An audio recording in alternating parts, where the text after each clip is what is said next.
At 2:47 a.m., the most dangerous man in the city answered a phone call that would destroy everything he thought he knew. On the other end wasn't a rival, a traitor, or a threat. It was a 7-year-old girl, her voice shaking with terror, begging a stranger to save her mother. When Dante Moretti walked into that hospital room, he expected nothing. What he found were twin girls with his eyes, his jaw, his blood, and a woman he'd spent 7 years trying to forget.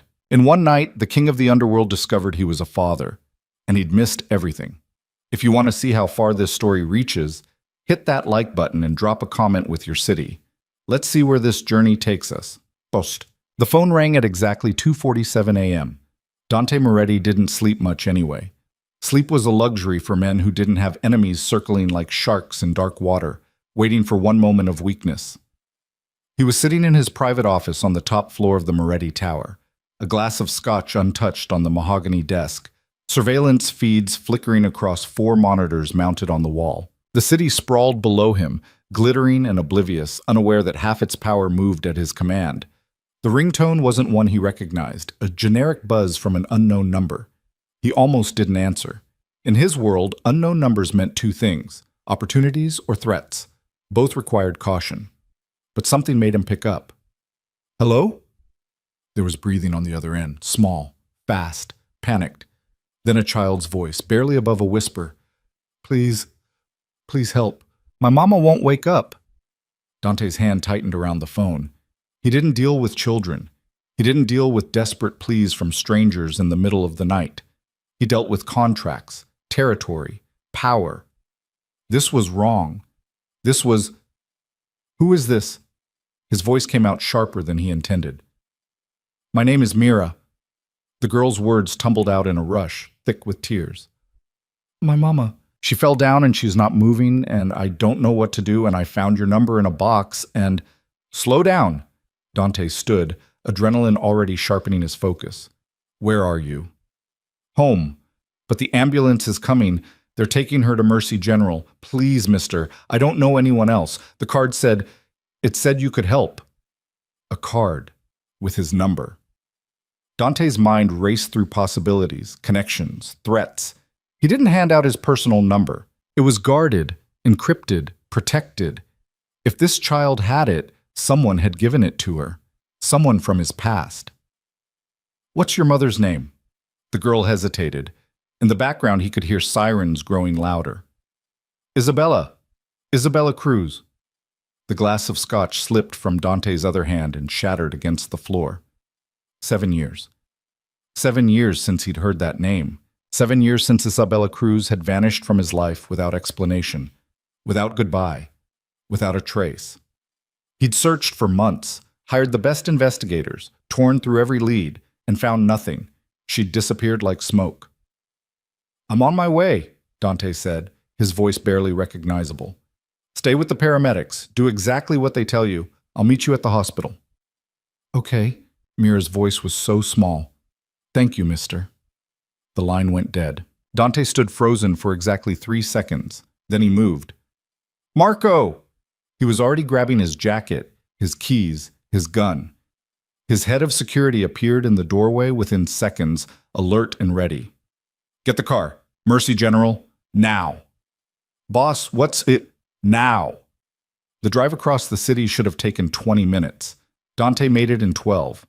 His black Aston Martin tore through empty streets, red lights meaningless, speed limits irrelevant. Marco sat silent in the passenger seat, smart enough not to ask questions when Dante's jaw was set like granite, and his hands were white-knuckled on the steering wheel. Isabella. She'd been a light in his world when everything else was darkness. A graduate student working nights at a cafe near the university, brilliant and fierce and completely unimpressed by his reputation.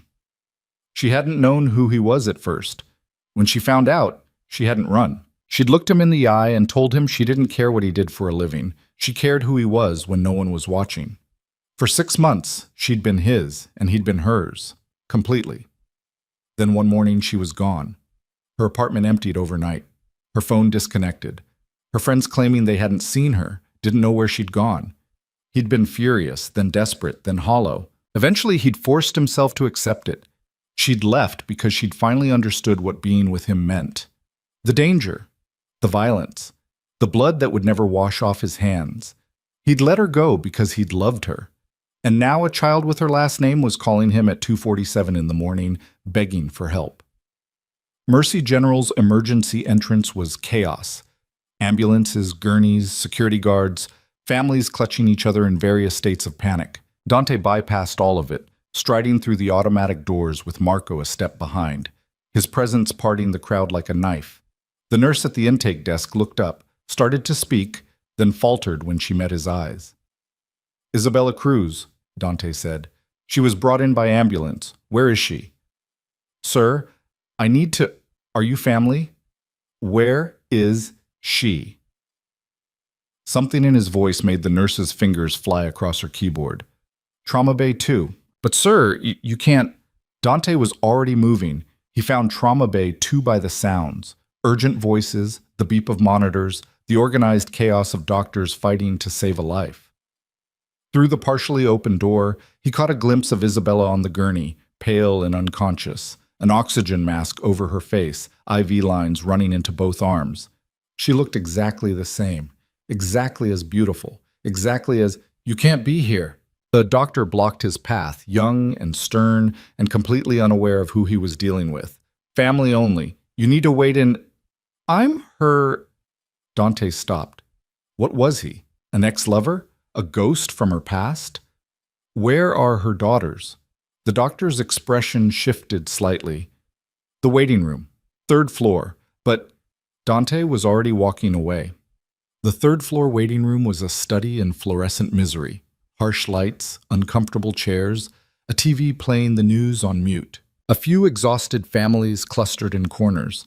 And there, near the window, 2 small figures sat close together on a vinyl couch that was too big for them.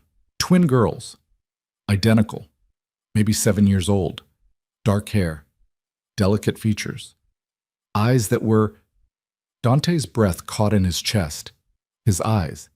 They had his eyes. The girls looked up as he approached, and he watched one of them, Mira he assumed, tug urgently on her sister's sleeve. The other girl, more cautious, more watchful, stood and stepped slightly in front of her twin, protective. "Are you the Mr. Mira called?" The cautious one's voice was quiet but steady. Dante knelt down slowly, making himself smaller, less threatening. Up close, the resemblance was undeniable, devastating. They had Isabella's smile, his coloring, a blend of features that could only mean one thing, one impossible thing. "Yes," he managed. "My name is Dante. What's yours?" "Elena." She studied him with an intensity that reminded him of himself. "And you already know, Mira." Mira peeked out from behind her sister. Her eyes were red from crying, but she managed a tiny smile. "You came." "I said I would." Dante's voice sounded strange in his own ears. "Can you tell me what happened to your mother?" Elena and Mira exchanged a glance that silent communication twins seemed to share. "She's been really tired," Elena said carefully. "She works a lot, 3 jobs. Sometimes she forgets to eat because she's making sure we eat first. 3 jobs. The words hit Dante like a physical blow. "Tonight she came home late," Mira added, her voice wobbling. "She made us dinner and then she was doing laundry and she just fell down. We couldn't wake her up." "We called 911, Elena said, but Mira remembered the box." "What box?" "Mama keeps it in her closet. In the back, up high where she thinks we don't know about it. It has old pictures and stuff, and a card with your number on it."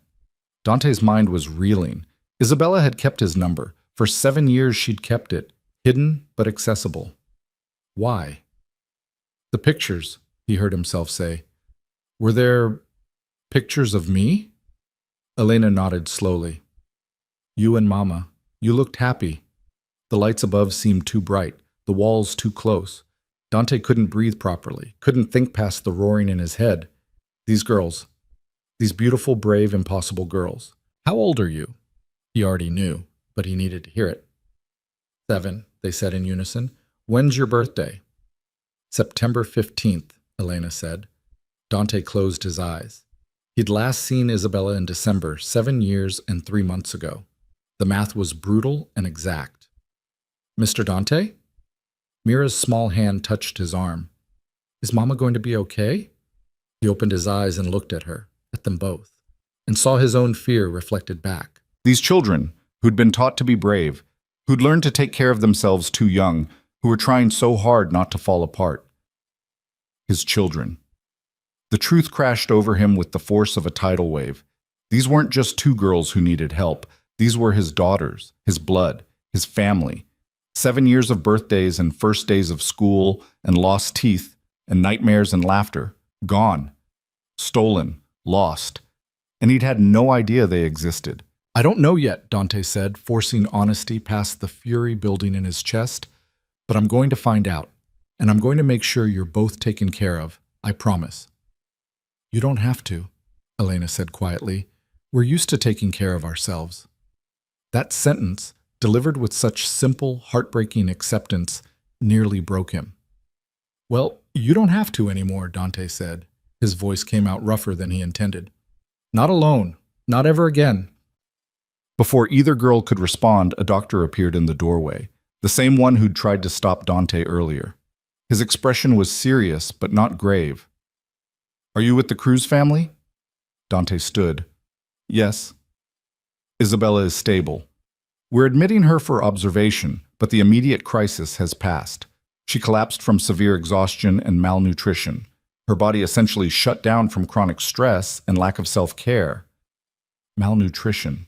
The word made Dante's hands curl into fists. Isabella had been starving herself to feed their daughters. Can we see her? Mira asked, hope brightening her tear-stained face. The doctor hesitated. She's sleeping right now. We've sedated her to let her body rest, but in a few hours, yes. You can see her. We'll wait, Dante said. The doctor nodded and left. The twins settled back onto the couch, exhaustion finally catching up with them. Within minutes, Mira's head drooped against Elena's shoulder. Elena fought to keep her eyes open, protective even in her weariness.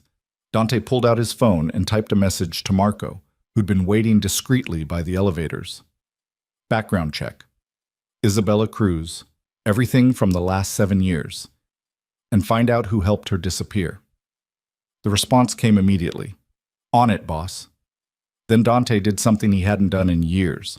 He sat down on the floor beside the couch, his back against the wall, and kept watch over his sleeping daughters. Hours crawled by.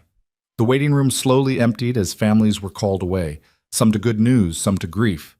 Dante didn't move. He watched Elena finally surrender to sleep, watched the way Mira's hand stayed clasped in her sister's, even unconscious, watched the rise and fall of their breathing. He cataloged every detail.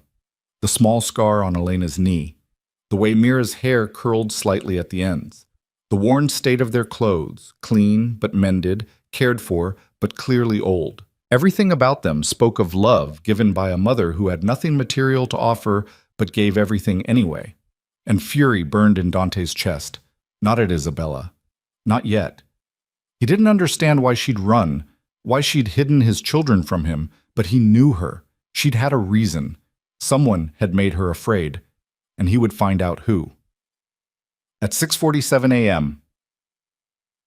a.m. Exactly 4 hours after the first phone call, a different doctor appeared. Older, kinder eyes. Mr. Moretti? Dante's head snapped up. He hadn't given his last name, but of course, in this city, people knew who he was. The doctor's expression showed wariness, but also professional neutrality. Ms. Cruz is awake, the doctor said. She's asking for her daughters. Dante gently shook Elena's shoulder. She woke instantly, alert in a way that children shouldn't have to be. Mama's awake, he said softly. Both girls were on their feet immediately. The doctor led them through a maze of corridors to a private room. Dante had made a phone call around 4 a.m. to ensure Isabella got the best care, the best room, everything his money could buy. At the doorway, Elena hesitated. Are you coming? Dante looked past them to the figure in the hospital bed. Isabella was sitting up slightly, her dark hair tangled, her face pale, but her eyes, those eyes he'd dreamed about for 7 years, were open and aware, and locked on him with an expression of pure shock. You two go first, Dante said quietly. I'll wait. The twins rushed to their mother's bedside, careful not to jostle the IV lines, and Isabella wrapped her arms around them, tears streaming down her face. "I'm sorry," she kept saying. "I'm so sorry, babies. I'm okay.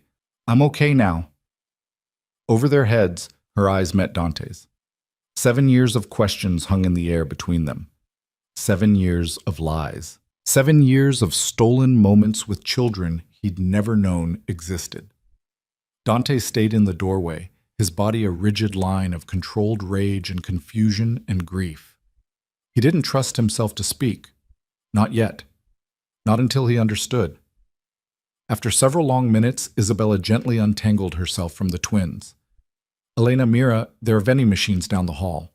Why don't you go get some breakfast? Here." She fumbled for her purse, but Dante was already pulling out his wallet. He handed Elena $200 bills.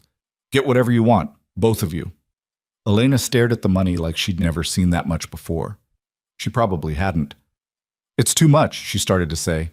"It's not enough," Dante said. "Not nearly. Go on." The twins left, hand in hand, glancing back multiple times. When the door finally clicked shut, the silence in the room was deafening. Isabella spoke first, her voice hoarse. "Dante, I never meant for you to find out like this." "Find out?" His voice was dangerously quiet. "You never meant for me to find out at all." "It wasn't. It's not what you think." "Then tell me." He stepped into the room, closing the door behind him. "Tell me why I just met my 7-year-old daughters for the first time in a hospital waiting room. Tell me why you disappeared without a word. Tell me why you let me believe you were gone when you were pregnant with my children." Tears spilled down Isabella's cheeks. "Because I thought I was protecting them." "From me?" The words tasted like poison.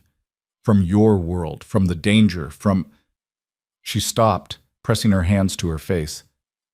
"It's complicated." "Uncomplicate it." Dante moved closer to the bed, his control fracturing. "I deserve to know. They deserve to have a father." "You don't understand. I didn't just leave, Dante. I was told to leave. I was made to leave." That brought him up short. "What?" Isabella lowered her hands, meeting his eyes. "Your uncle, Marcus. He came to me 2 weeks after you and after our last night together. I just found out I was pregnant. I was going to tell you that weekend." Marcus. His father's brother. One of Dante's most trusted advisors. What did he do? Dante's voice dropped to a lethal whisper. "He showed me pictures. Surveillance photos of me. Of my family. My younger sister, she was only 16 then. He knew where she went to school, what time she got home, what route she walked." Isabella's voice shook. "He told me that you could never know about the baby, that a child would make you weak, that your enemies would use it against you, and that you would resent me for the vulnerability." Dante's vision blurred red at the edges. "He threatened your family. He had documents, proof, he said, that you'd ordered hits on people who'd betrayed you, people who'd been close to you. He told me that if you saw a child as a weakness, as a liability—" She couldn't finish the sentence. "So you believed I would kill my own child." The words came out hollow. "No!" Isabella's hand shot out, grabbing his. "No, Dante, I knew you. I knew your heart, but he was so convincing, and he had proof that you were capable of terrible things, things I'd chosen to ignore because I loved you, and when I found out it was twins—" She broke down completely. "I couldn't risk it. I couldn't risk you deciding they were too dangerous to exist. I couldn't risk your enemies finding them. So I ran." Dante stood frozen, his hand in hers, his mind racing through 7 years in reverse. Marcus. His uncle had done this, had stolen his family, had convinced the woman he loved that he was a monster. And the worst part, the part that made Dante want to destroy everything, was that Marcus hadn't been entirely wrong. Dante had ordered those hits. He had built an empire on fear and blood. The documents weren't fabricated. The monster Marcus described was real. "Where's Marcus now?" Dante asked quietly. "I don't know. I haven't seen him since that day. Dante, please, I didn't know what else to do. I was 23 and pregnant and terrified." He pulled his hand away gently. "And for 7 years? You never once thought to reach out, to tell me the truth?" "I almost did. So many times. But then I'd see something on the news. Another arrest. Another investigation. another body, and I'd convinced myself I'd made the right choice, that you were better off not knowing, that they were safer invisible. Safer? Dante's laugh was bitter. Isabella, they found your number in a box. They called me themselves. A 7-year-old child had to save her mother because you had no one else. You've been working 3 jobs, starving yourself, collapsing from exhaustion. That's not safe. That's not better. That's you drowning while I had the resources to... He stopped, his throat tight. I know, Isabella whispered. I know. I was wrong. I was so wrong. The door opened and the twins appeared, arms full of snacks and juice boxes. They stopped short at the tension in the room. Is everything okay? Elena asked cautiously. Dante forced his expression to soften. Yes, your mother and I are just talking. Mira climbed carefully onto the bed, settling against Isabella's side. Elena remained standing, her sharp eyes moving between the adults. Dante, Isabella said softly, can we have some time? You and I need to talk more, but right now I just want to hold my daughters. He nodded stiffly. I'll be outside. In the hallway, Dante pulled out his phone and called Marco. Tell me you found something. Working on it, boss, but I've got preliminary info. Isabella Cruz? No arrests, no warrants, clean record. She's been living in a studio apartment in Riverside. Works as a night cleaner at an office building, a weekend cashier at a grocery store, and does data entry from home. Girls are enrolled at Riverside Elementary. Honor students, both of them. And Marcus? Haven't located him yet, but I will. When you do, bring him to me, alive. I want to hear every word from his mouth before I decide what happens to him. Understood. Dante ended the call and slumped against the wall. The fluorescent lights hummed overhead. Doctors and nurses moved past, immersed in their own crises. He'd built an empire, commanded loyalty and fear in equal measure, made men twice his age bow to his will. And he'd missed his daughters' entire lives, first words, first steps, first days of school, every birthday, every nightmare, every moment of joy or fear or wonder. Gone. The door opened and Elena slipped out, closing it quietly behind her. Mama's asleep again, she said. Mira's with her. Dante straightened. You should get some rest too. I'm not tired. Elena walked over and studied him with that unnerving intensity. You're angry. He stopped. She deserved honesty. Yes, I'm very angry. At Mama? At the situation. At the person who lied to her. At myself for not finding her sooner. Elena nodded slowly. Mira thinks you're our dad. Dante's breath caught. What do you think? I think the math works out, and you have our eyes, and Mama looked at you like the people in those old pictures. She paused. Are you? He knelt down again, meeting her at eye level. Yes, I am your father, and I'm sorry, sorrier than you can possibly understand, that I wasn't there, that I didn't know. I would have been, if I'd known you existed. I would have been there for everything. Would you? Elena's question was simple but devastating. Mira wants a dad really bad. She pretends she doesn't, but I know. She makes up stories about you at night, about where you are and why you haven't come. I tell her it's better to just accept that it's the 3 of us, that we don't need anyone else. Elena, but maybe I was wrong. Her voice cracked slightly. Maybe Mira was right to hope. Dante reached out slowly and pulled his daughter into his arms. She stiffened for a moment, then collapsed against his chest, 7 years of trying to be strong, finally breaking.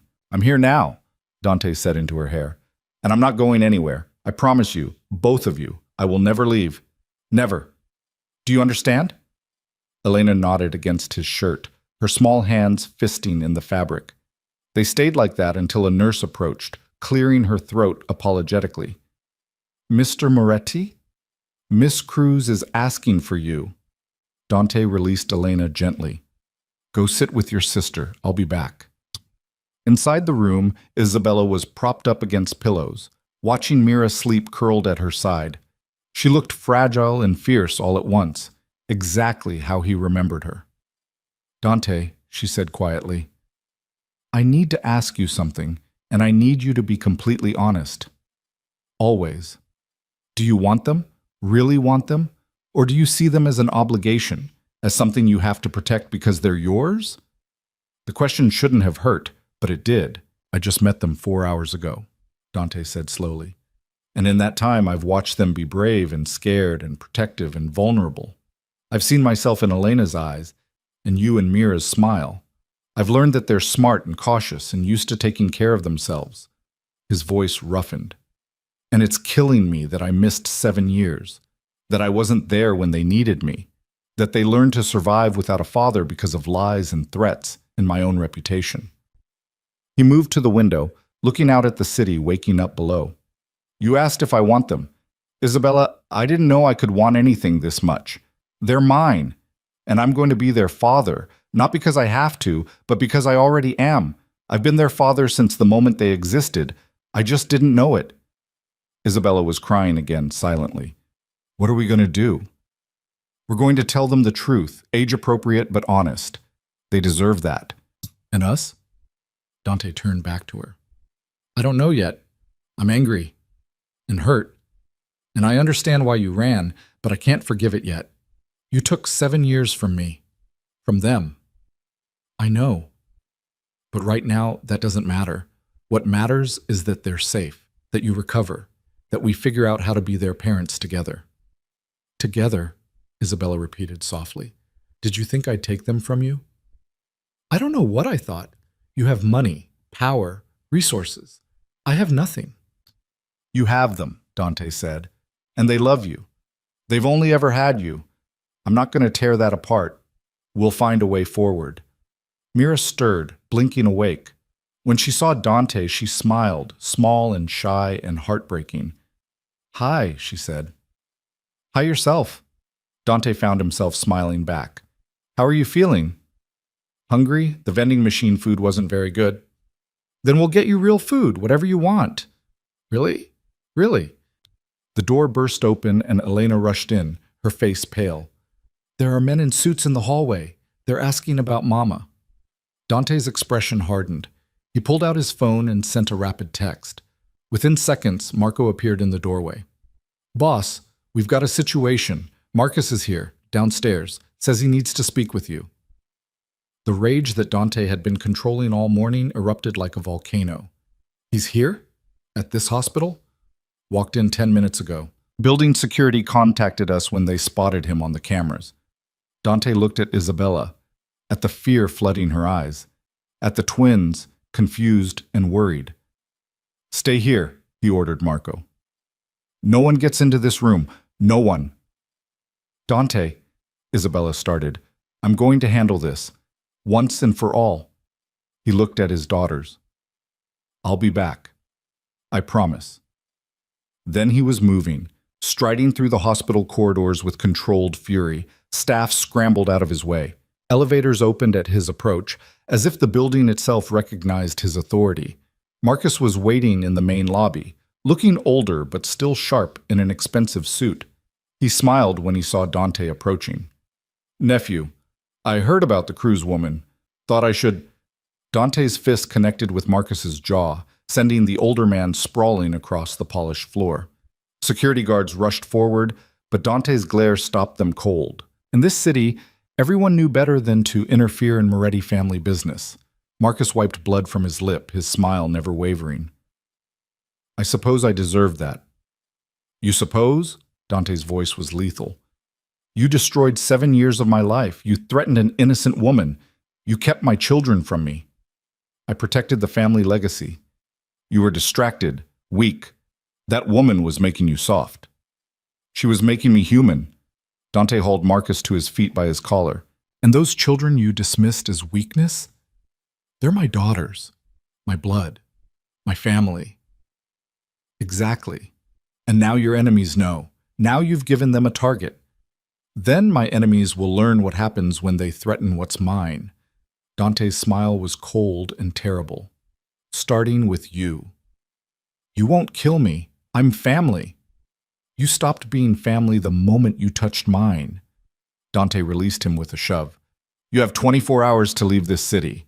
If I ever see you again, if you ever come near Isabella or my daughters again, I will forget you're my uncle. I will forget everything except that you tried to take them from me. Marcus straightened his suit, all pretense of civility gone. You'll regret this. Mercy makes you weak. No, Dante said. It makes me dangerous. Because now I have something worth protecting.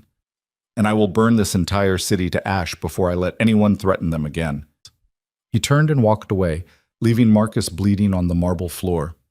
When Dante returned to the hospital room, 4 floors up and 1,000 miles from the man he'd just broken, he found his daughters had fallen asleep again, Elena in the chair, Mira still curled against Isabella. Isabella looked at him with questions in her eyes. It's handled, was all Dante said.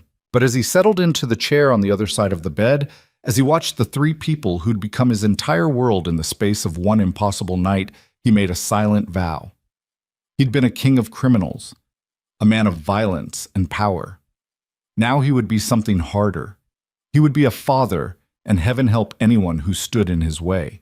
Isabella was discharged 3 days later with strict orders to rest, eat properly, and avoid stress, instructions that seemed almost laughable given the chaos her life had become.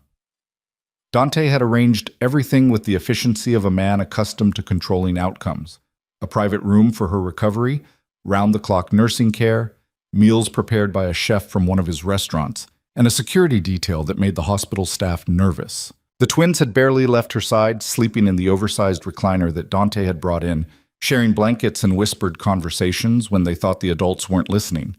Isabella watched them with an ache in her chest that had nothing to do with her physical condition. They were so resilient, so adaptable. They'd accepted Dante's presence with a mixture of cautious hope and protective skepticism that broke her heart. On the morning of her discharge, Dante arrived with bags from a children's clothing store, outfits in the right sizes, shoes that actually fit, jackets that weren't threadbare. Elena had studied each item with quiet intensity before nodding her approval. Mira had thrown her arms around Dante's waist in spontaneous gratitude, and Isabella had watched his expression crack open with something raw and vulnerable before he carefully returned the embrace. Now they stood in the hospital parking garage beside a black SUV that probably cost more than Isabella had earned in the past 2 years. I can't go to your house, Isabella said for the 3rd time. We have an apartment, school, routines.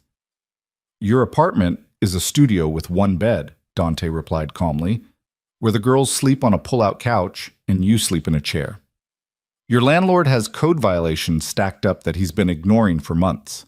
The building has no security, and the neighborhood has had 6 break-ins in the past year. How do you... She stopped. Of course he knew. He'd probably known within hours of finding them. We've been fine. You collapsed from malnutrition. That's not fine. Mama, Elena interrupted softly. Maybe we should just see his house. We don't have to stay forever. Isabella looked down at her daughter, her fierce, practical daughter, and saw the hope barely hidden in her eyes. The hope that maybe, just maybe, things could be different. 1 week, Isabella said finally. We'll stay 1 week while I recover. Then we discuss what comes next. Dante's jaw tightened, but he nodded. 1 week. The drive to Dante's estate took them out of the city proper and into the hills where old money-built fortresses disguised as homes. The twins pressed their faces to the windows, watching the houses grow larger and more isolated. When they finally turned through iron gates that opened automatically, Mira gasped. You live in a castle? It's just a house, Dante said, but Isabella could hear the thread of amusement in his voice. Just a house. The stone mansion sprawled across perfectly manicured grounds, with gardens and fountains and what looked like a guest house off to one side. It was beautiful and intimidating in equal measure, exactly the kind of place Isabella had fled 7 years ago. Marco met them at this front entrance, his expression carefully neutral as he helped with the bags. Inside, the foyer alone was larger than their entire apartment. Marble floors, a sweeping staircase, artwork that was probably worth more than Isabella would make in a lifetime. This is too much, she whispered to Dante. For my daughters, nothing is too much. A woman in her 60s appeared from a side hallway, her face kind and weathered. Mr. Moretti, I've prepared the east wing as you requested. Thank you, Maria. Dante turned to the twins. This is Maria. She manages the house. If you need anything, food, help, someone to talk to, you find her. Maria smiled at the girls. I made cookies this morning, chocolate chip. Would you like some? Mira's eyes went wide. Elena glanced at Isabella for permission. The fact that her daughters had to ask permission for a cookie made Isabella want to cry. Go ahead, she said softly. Maria led the twins toward what was presumably the kitchen, leaving Isabella alone with Dante in the cavernous foyer. The East Wing has 3 bedrooms, Dante said. 1 for you, 1 for each of the girls. There's a shared bathroom and a sitting area. You'll have privacy. Dante, I'm not trying to control you. I'm trying to give you space to heal. To let the girls be children instead of tiny adults worried about their mother. His voice dropped. Please, let me do this. Isabella wrapped her arms around herself. I don't know how to do this, how to be around you again, how to explain to them who you are and why you weren't there before. We tell them the truth, together, when you're ready. And if I'm never ready, then we'll figure something else out. But Isabella, they're going to ask. Elena already did. That didn't surprise her. Elena asked everything, noticed everything. It was only a matter of time before she demanded answers. What did you tell her? That I'm their father, that I didn't know about them, that I would have been there if I had. Dante's hands flexed at his sides. And that I'm here now. Before Isabella could respond, squeals of laughter echoed from deeper in the house. Mira's voice, bright with delight. The sound was so rare, so precious, that Isabella found herself following it automatically. The kitchen was enormous, all stainless steel and granite, with a center island where Maria was showing the twins how to decorate sugar cookies. Mira had frosting on her nose. Elena was carefully piping designs with intense concentration. Mama, look! Mira held up a cookie covered in pink frosting and rainbow sprinkles. I made it smile. It's beautiful, baby. Dante moved past Isabella to examine Elena's work. She'd created an intricate pattern of blue and white, almost like snowflakes. You have a steady hand, he observed. Elena didn't look up. Mama taught me to sew. You have to be careful with small stitches. You sew? We make our own clothes sometimes. It's cheaper than buying new ones. She said it matter-of-factly, without shame, but Isabella saw Dante's expression darken. Well, Maria interjected smoothly, now you can make cookies instead. We'll make a new batch every week if you'd like. Over the next few hours, Isabella watched her daughters explore their temporary home with increasing confidence. Mira loved the library, running her fingers over leather-bound spines with reverent awe. Elena was drawn to the music room, where a grand piano sat in front of floor-to-ceiling windows overlooking the gardens. Do you play? Dante asked when he found her standing in the doorway. No, but it's beautiful. Elena moved closer to the instrument, not quite touching it. Does it work? Yes. Would you like to learn? Elena's head snapped toward him. Really? If you want to, I'll arrange lessons. That's... Elena stopped, her expression shuddering. You don't have to do that. I know I don't have to. I want to. Isabella watched the exchange from the hallway, her throat tight. This was what she'd feared. Dante sweeping in with his resources and his money, giving the girls everything she couldn't. But the look on Elena's face wasn't about the piano or the lessons. It was about being seen, being valued, being offered something just because she wanted it. That night, after the twins were settled in their new rooms with actual beds and dressers and space to move, Isabella found Dante in his study. He was on the phone, speaking in low, clipped tones that suggested business she didn't want to know about. When he saw her, he ended the call immediately. Can't sleep? He asked. Strange bed. Strange house. Isabella moved into the room, taking in the dark wood and leather furniture. This suits you, all of it. Does it bother you? It terrifies me. She sank into one of the chairs facing his desk. I spent 7 years teaching them to be grateful for what we had, to not want more because we couldn't afford more. And now they're here, surrounded by wealth, and I can already see them starting to hope. Hope isn't a bad thing. It is when it gets taken away. Isabella met his eyes. What happens when the weekends, Dante? When we go back to our life and they remember what it was like here? Maybe you don't go back. We can't stay here forever. Why not? The question hung in the air between them. Isabella stood, pacing to the window. Outside, security lights illuminated the grounds. She could see Marco and another guard doing rounds. "Because this isn't real," she said finally. "This is a fantasy, a beautiful, temporary fantasy. Our real life is that studio apartment and 3 jobs and stretching every dollar until it screams. It doesn't have to be." "Yes, it does.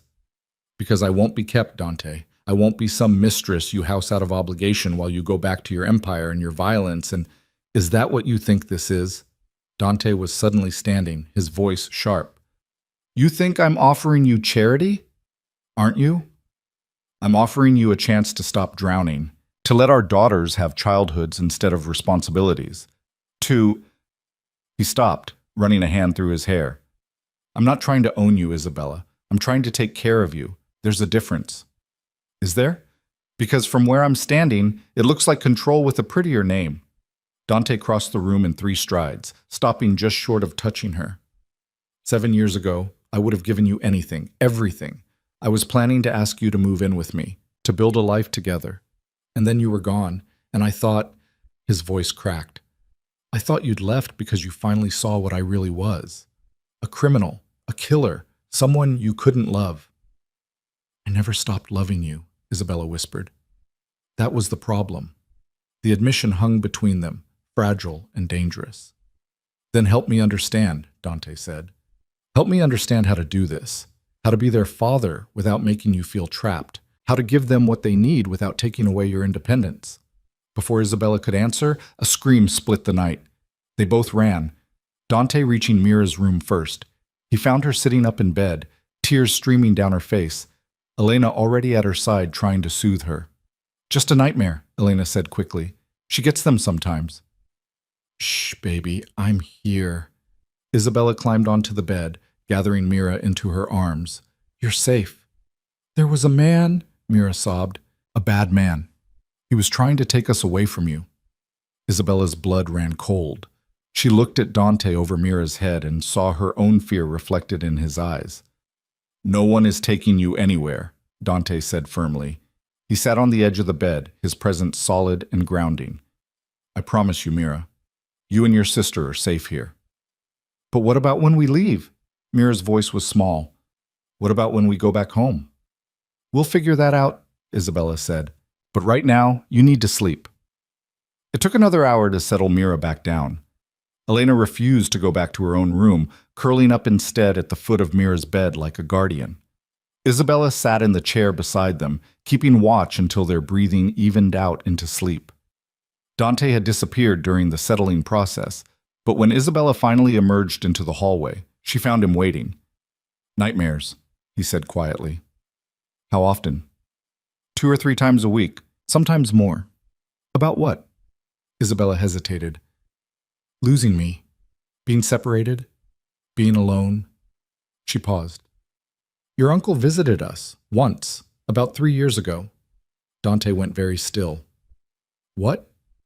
"He found us somehow, showed up at the apartment while the girls were at school, said he was checking to make sure we were keeping our end of the bargain, that we weren't trying to contact you."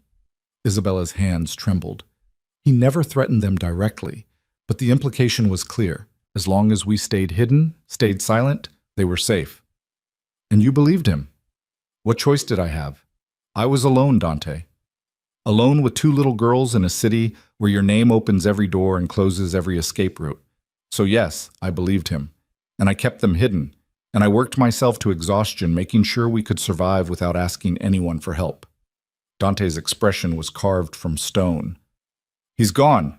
I exiled him from the city 3 days ago. He won't come back." "Well, you can't know that." "Yes, I can, because I made it very clear what would happen if he did." His voice was cold enough to freeze blood. "He won't risk it." Isabella wanted to believe him, but 7 years of fear didn't disappear in 3 days. "The girls," she said instead, "they need stability, routine. Not this," she gestured at the opulent hallway, "whatever this is. Then we'll create stability, here, with me. For how long? Until the next crisis? Until someone else threatens them because they're connected to you?" "That's not—" "It is fair," Isabella interrupted, "because it's the truth. Being your daughter makes them targets. You know that, I know that, and if If we let them get comfortable here, we're just painting bigger bullseyes on their backs. Dante was quiet for a long moment. When he spoke, his voice was measured and deliberate. You're right. Being connected to me is dangerous. But being invisible didn't keep you safe either. Marcus still found you. And what happens the next time you collapse? What happens when the girls are older and start asking questions about their father? When they go looking on their own? I would have told them eventually. When? When they were 18? When they hated you for lying to them their entire lives? He moved closer. Elena already knows something isn't right. She's too smart not to see it. And Mira, she's dreaming about men taking her away. They're not safe in ignorance, Isabella. They're just unprepared. The truth of his words hit like a physical blow. Isabella sank against the wall, exhaustion and emotion finally overwhelming her. I don't know how to do this, she admitted. I don't know how to share them. I don't know how to trust that you won't what? Won't decide that I'm the problem, that they'd be better off without me. You have lawyers, Dante, power. You could take them and I couldn't stop you. Understanding dawned in his eyes. That's what you're afraid of. Not that I'll hurt them, that I'll take them. Isabella couldn't speak past the knot in her throat. Dante knelt in front of her, forcing her to meet his eyes. I will never take them from you. Never. You are their mother. They love you. They need you. And despite everything, despite the anger and the hurt, and the 7 years we can't get back, I still... He stopped, struggling with words. You're theirs, and that makes you untouchable. Do you understand? A sob escaped before Isabella could stop it. 7 years of holding everything together, of being strong, of never breaking, it all cracked open in that moment. Dante pulled her into his arms, and she let him. Let herself be held for the first time in longer than she could remember. Let herself be weak. We'll figure this out, he murmured into her hair. Together. For them. But Isabella, you have to trust me. At least a little. At least enough to let me help. She nodded against his chest, not trusting her voice. They stayed like that until Isabella's breathing steadied, until the tears stopped, until the fear receded enough to think clearly again. 1 week, she said finally, pulling back. We stick to the plan. 1 week for me to recover. Then we sit down with the girls and tell them everything. Age appropriate, but honest, and then we figure out what comes next. Agreed. The following days developed a rhythm. Mornings were for the girls. Breakfast together in the sunny kitchen, Maria teaching them to cook simple dishes, laughter that had been too rare in their old life. Dante appeared for breakfast each day, always in a suit, always on his way to business. He never discussed in detail. But he always took time to ask about their plans, to listen to Mira's excited chatter about the book she was reading from the library, to notice when Elena was quieter than usual. Isabella watched these interactions with a mixture of wonder and terror. Dante was good with them, patient, attentive. He never talked down to them or dismissed their concerns. When Elena asked direct questions about his work, he answered honestly but carefully. I run businesses, he told her. Some of them are complicated. Some of them involve difficult decisions. Are you a bad guy? Elena asked bluntly. Dante considered the question seriously. I've done bad things. Things I'm not proud of. But I'm trying to be better. Especially now. Because of us? Because you deserve better than the man I was. It was the right answer. Isabella could see it in the way Elena's shoulders relaxed slightly, in the way she nodded and went back to her book without pressing further. On the 4th day, a woman arrived at the house with bags of new clothes, entire wardrobes for both girls. Isabella started to protest, but Dante cut her off. Their shoes have holes, Isabella. Their jackets don't fit. This isn't about money. It's about basic needs. The twins tried on outfit after outfit, parading through the sitting room like it was a fashion show. Mira twirled in a blue dress, giggling. Elena held up a pair of jeans and a sweater, her expression carefully neutral, but her eyes bright. You look beautiful, Isabella told them, fighting back tears. Both of you. That night, after the girls were asleep, Dante found Isabella in the library. She was curled up in one of the leather chairs, a book unopened in her lap.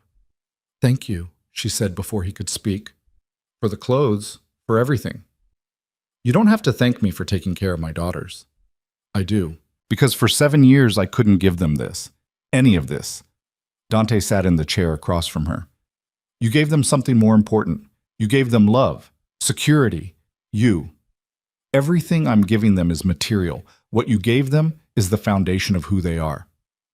Pretty words from a crime boss. True words from their father. They sat in comfortable silence for a while, the weight of the week settling over them. Tomorrow would mark 5 days. 3 more until the promised conversation. 3 more until decisions had to be made. I've been thinking, Isabella said slowly, about what happens after. And? The girls need stability, school, friends, a normal life as much as possible. She paused.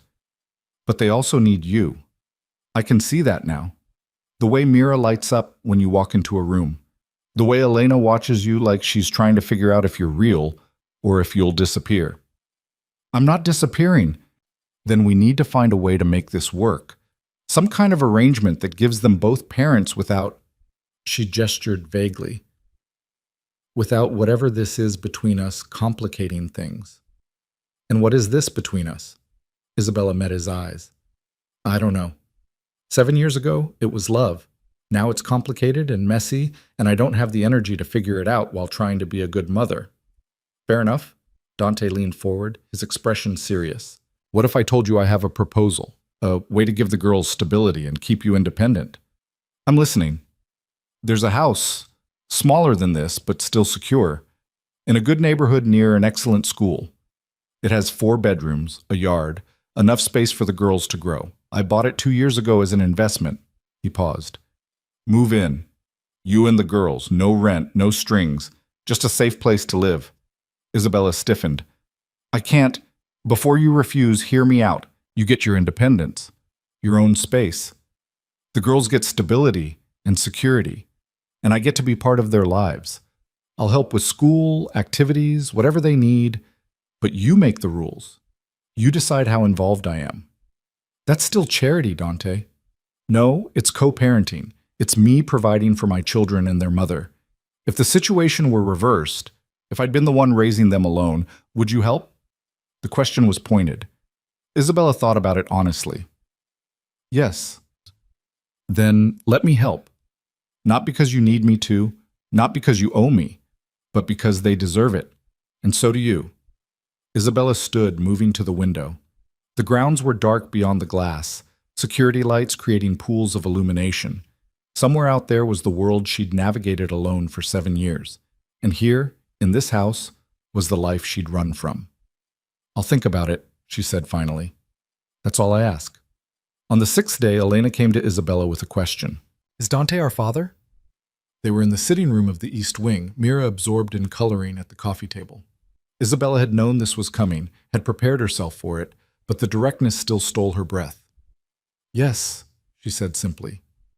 He is. Elena nodded, processing. Why didn't you tell us before? It's complicated, sweetheart. I'm 7, not stupid.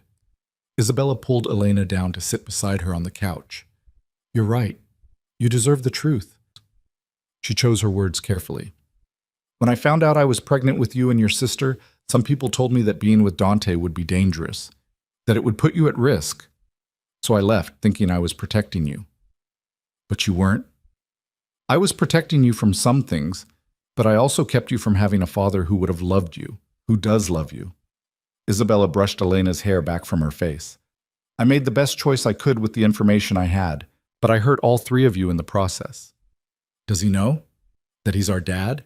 He does now. He didn't before. That was my fault too. Elena was quiet for a long moment. Mira really wants him to be our dad. Like, really wants it. What do you want? I don't know yet. He seems nice, but people can seem nice and not be.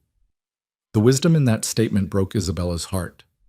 You're right, and you don't have to decide right now. You can take your time figuring out how you feel. But we're going to see him? After we leave here? Yes. We'll figure out a way for you to spend time with him, to get to know him properly. Elena nodded, seemingly satisfied. Then, casually, I think you should say yes to the house. You what? I heard you and Dante talking in the library. Sound carries in big houses. Elena shrugged. The house sounds nice, and Mira would like having her own room. So would I. Elena, you're scared he's going to control us or something. But I don't think he will. I think he's just trying to make up for not being there before. Elena looked at her mother with those two old eyes. And I think you're tired, Mama. You should let him help. Out of the mouths of children. Isabella pulled her daughter close, overwhelmed by love and guilt in equal measure. That evening, she found Dante in his study again. The house, she said without preamble. I want to see it. Dante looked up from his laptop, surprise flickering across his face. When? Tomorrow. Before we have the conversation with the girls, I want to know what I'm agreeing to. Of course, I'll take you in the morning. The house was in a neighborhood Isabella had driven through before, but never imagined living in. Tree-lined streets, well-maintained homes, children playing in yards. Dante's SUV pulled up in front of a two-story colonial with pale blue shutters and a wraparound porch. It needs some work, Dante said as they walked up the front path. But the bones are good. Inside, Isabella moved through rooms filled with afternoon sunlight, hardwood floors, a kitchen with modern appliances, a living room with a fireplace. Upstairs, 4 bedrooms, one that would be perfect for the girls to share until they were old enough to want their own spaces, and a master bedroom with windows overlooking a backyard complete with an old oak tree, perfect for climbing. There's a park 2 blocks away, Dante said, and the elementary school is rated one of the best in the state. 10-minute drive. Isabella stood in what would be her bedroom, imagining a life here, imagining the girls running through these halls, imagining holidays and homework, and normal, mundane moments she'd never been able to give them. What's the catch? She asked. No catch. You live here. I help with expenses. We share custody of the girls. Legally? If you want. Or we can keep it informal. Whatever makes you comfortable. Isabella turned to face him. And us? What are we in this scenario? Co-parents? Friends, if we can manage it. Anything more? He paused. That would be up to you, if and when you're ready. The honesty in his answer decided it. Okay. Okay? We'll take the house. Under certain conditions. Isabella held up a hand, ticking off fingers. 1. I pay utilities. I need to contribute something. 2. The girls don't know you own it. As far as they're concerned, I'm renting it. 3. We establish clear boundaries about custody, decisions, all of it. In writing. Agreed. And 4. You keep your business, whatever it really is, away from us. Completely away. Dante's expression shuddered slightly. I can't promise they'll never know what I do, but I can promise I'll protect them from it as much as possible. It would have to be enough. That night, Isabella and Dante sat the twins down in the library. Elena sat straight and watchful. Mira curled into Isabella's side, sensing the weight of the moment. We need to talk to you both about something important, Isabella began, about Dante and about our family. He's our dad, Elena said flatly. We already know. Mira's head popped up. He is? Yes, Dante said gently. I am, and I'm sorry I wasn't there before. Your mother and I, we got separated a long time ago, before you were born, and I didn't know about you until last week. But you know now, Mira said. So you'll stay? Yes, I'll stay. I'll be part of your lives for as long as you want me. Forever? Mira's voice was hopeful. Forever, Dante confirmed. They spent the next hour answering questions as honestly as they could. Why did Isabella leave? Because she thought she was protecting them. Why didn't she tell Dante? Because she was afraid. Were they going to live together? No, but they would see Dante often. Elena took it all in silently, processing. Mira asked 100 questions, each one more enthusiastic than the last. Finally, Isabella told them about the house, about the new neighborhood, the new school, the fresh start. Will Dante visit? Mira asked. As much as you want him to, Isabella said. Every day, Isabella looked at Dante. He raised an eyebrow, leaving the decision to her. We'll figure out a schedule, she said. But yes, you'll see him a lot. That seemed to satisfy them both. Later, after the girls were asleep and the house was quiet, Isabella found Dante on the back terrace. He was staring out at the dark grounds, lost in thought. "Thank you," she said, joining him, "for letting me take the lead in there. They're your daughters first. I'm still earning my place." "Our daughters. And you're doing fine." They stood in comfortable silence, the weight of the week and all its revelations settling over them. "This is going to be complicated," Isabella said. "Most things worth doing are. And if it doesn't work, if the girls get hurt then we adjust. We keep trying. We don't give up." Dante turned to look at her. "7 years ago, I lost you because I didn't fight hard enough. I accepted your disappearance. I won't make that mistake again, with you or with them." Isabella's breath caught. "Dante, I'm not asking for anything you're not ready to give. I'm just telling you, I'm here for all of you, for as long as you'll let me be." The moon hung low over the grounds, casting silver light across the gardens. Somewhere in the house, their daughters slept safely. And for the first time in 7 years, Isabella felt the possibility of something beyond survival, maybe even hope. The move happened 2 weeks later on a Saturday morning that felt like stepping into a different life. Dante had arranged for movers to pack up their studio apartment, what little there was to pack, while simultaneously furnishing the new house with everything they'd need. Isabella had protested initially, but Dante had simply asked if she wanted to spend her limited energy arguing or making sure the girls' transition went smoothly. She'd chosen the latter. Now she stood in the kitchen of the Blue Colonial, watching through the window as Dante helped the twins explore the backyard. Mira was already climbing the oak tree, despite Elena's warnings to be careful, her laughter carrying on the spring breeze. Dante stood beneath, arms outstretched, ready to catch her if she fell. "They've never had a yard before," Isabella said quietly to Maria, who'd insisted on coming to help them settle in. "Then they'll make up for lost time."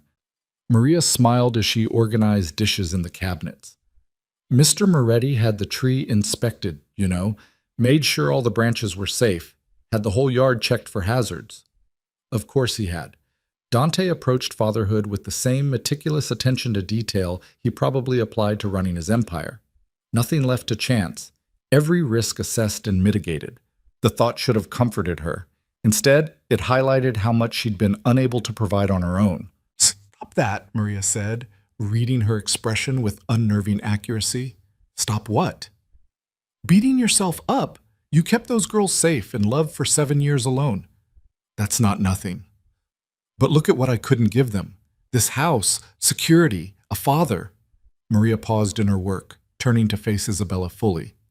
"You gave them yourself. Everything else is just furniture and square footage.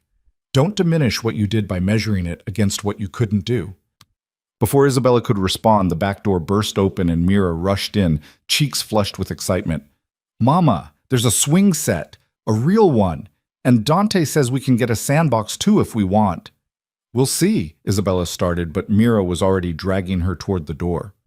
Outside, Elena had climbed down from the tree and was examining the swing set with her characteristic caution, testing the chains and seats before committing to actually using it. Dante caught Isabella's eye and shrugged, a smile playing at his lips. "I may have gone overboard," he admitted when she reached him. "May have. They're only young once. I've already missed 7 years of birthdays and Christmases. Let me have this." It was hard to argue with that logic, especially when Mira launched herself onto a swing and started pumping her legs with pure joy. Elena eventually joined her, the two of them creating a rhythm, seeing who could swing higher. "I have to go into the office for a few hours," Dante said quietly, "but I'll be back for dinner if that's all right. I thought we could order pizza, let the girls pick whatever they want." "You don't have to ask permission to see them." "Yes, I do. This is your home, your space. I'm the guest here." Isabella studied his face, seeing the careful boundaries he was trying to establish. "Tuesday and Thursday evenings, and Saturday afternoons. Those can be standing times if you want, and we'll figure out the rest as we go." "That works?" Dante hesitated. "And if something comes up, school events, emergencies, anything, you'll call me?" "I will." He nodded, satisfied. Then raising his voice, "Elena, Mira, I have to leave for a bit, but I'll be back tonight." Both girls stopped swinging. Mira jumped off mid-arc, stumbling slightly when she landed, and ran over to throw her arms around Dante's waist. "You promise?" "I promise." Elena approached more slowly, stopping a few feet away. You'll bring the piano teacher information? Dante had arranged for Elena to start lessons the following week. Already in my car. I'll leave it with your mom. Okay, bye, Dante. There was still formality in how she addressed him, still distance in her posture, but she'd said goodbye. That was progress. After Dante left, Isabella spent the afternoon unpacking boxes and trying to make the house feel like home. The girls decorated their room. They'd chosen to share for now, despite having the option of separate spaces, with the few possessions they'd accumulated over the years. Worn stuffed animals, books from library sales, the drawings and crafts they'd made in school. It looked sparse in the large bedroom, these meager belongings spread across new furniture in a space 3 times the size of their old apartment. But the twins didn't seem to notice. They arranged everything with care, creating a space that was theirs. That evening, as promised, Dante returned with pizza from 3 different restaurants because he wasn't sure what kind they'd like. They ended up with pepperoni, vegetarian, and something called a margarita that Mira declared was fancy cheese bread. They ate in the dining room, the 4 of them around a table built for 8, and it should have felt awkward. Instead, it felt like the beginning of something. Mira chattered about the tree and the swings. Elena asked Dante questions about the neighborhood, the school, whether there was a library nearby. And Isabella watched her daughters slowly, cautiously, let this man into their world. After dinner, Dante helped with dishes despite Isabella's protests. The girls had gone upstairs to get ready for bed, their voices drifting down through the old house. "Thank you," Isabella said, drying a plate, "for all of this. The house, the furniture, the swing set, everything. You keep thanking me. I wish you'd stop." "Why?" "Because it makes it sound like I'm doing you a favor instead of just being their father." Isabella set the plate down. "It's going to take me time to adjust to this, to trust that you're not going to what? I don't know. Disappear. Decide this is too hard. Realize that being a father to 2 7-year-olds doesn't fit with whatever else you have going on in your life." Dante turned off the water, his expression serious. "I'm not going anywhere, and I know you don't believe that yet, but I'll prove it every day, for as long as it takes." The intensity in his voice made Isabella's breath catch. Before she could respond, footsteps thundered down the stairs, and Mira appeared in the doorway, clutching a book. "Will you read to us?" she asked Dante. "Mama always reads before bed, but we have 2 new books, and she can't read both at the same time." Dante looked at Isabella, seeking permission. She nodded. "I'd love to," he said. Isabella followed them upstairs, watching as Dante settled into the chair between the twin beds while the girls climbed under their covers. He read with unexpected expressiveness, doing voices for different characters, making Mira giggle and even coaxing a smile from Elena. When the story ended, he stood to leave, but Mira caught his hand. "Can you stay until we fall asleep, like Mama does?" "If your mother says it's okay." "It's fine," Isabella said softly.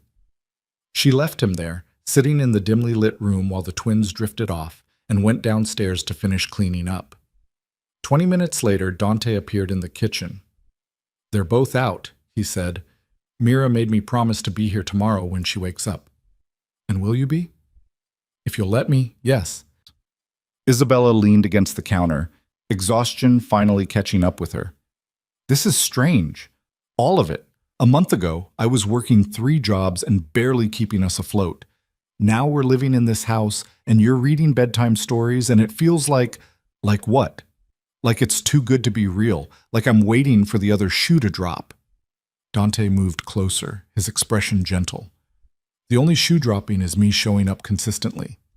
Being here. Being their father. I know it's an adjustment, but Isabella, you don't have to carry everything alone anymore." "I don't know how to not carry everything alone." "Then let me teach you." The words hung between them, heavy with possibility and fear. Before Isabella could respond, her phone rang. An unknown number. She answered hesitantly. "Is this Isabella Cruz?" "Yes. Who is this?" "This is Principal Matthews from Riverside Elementary.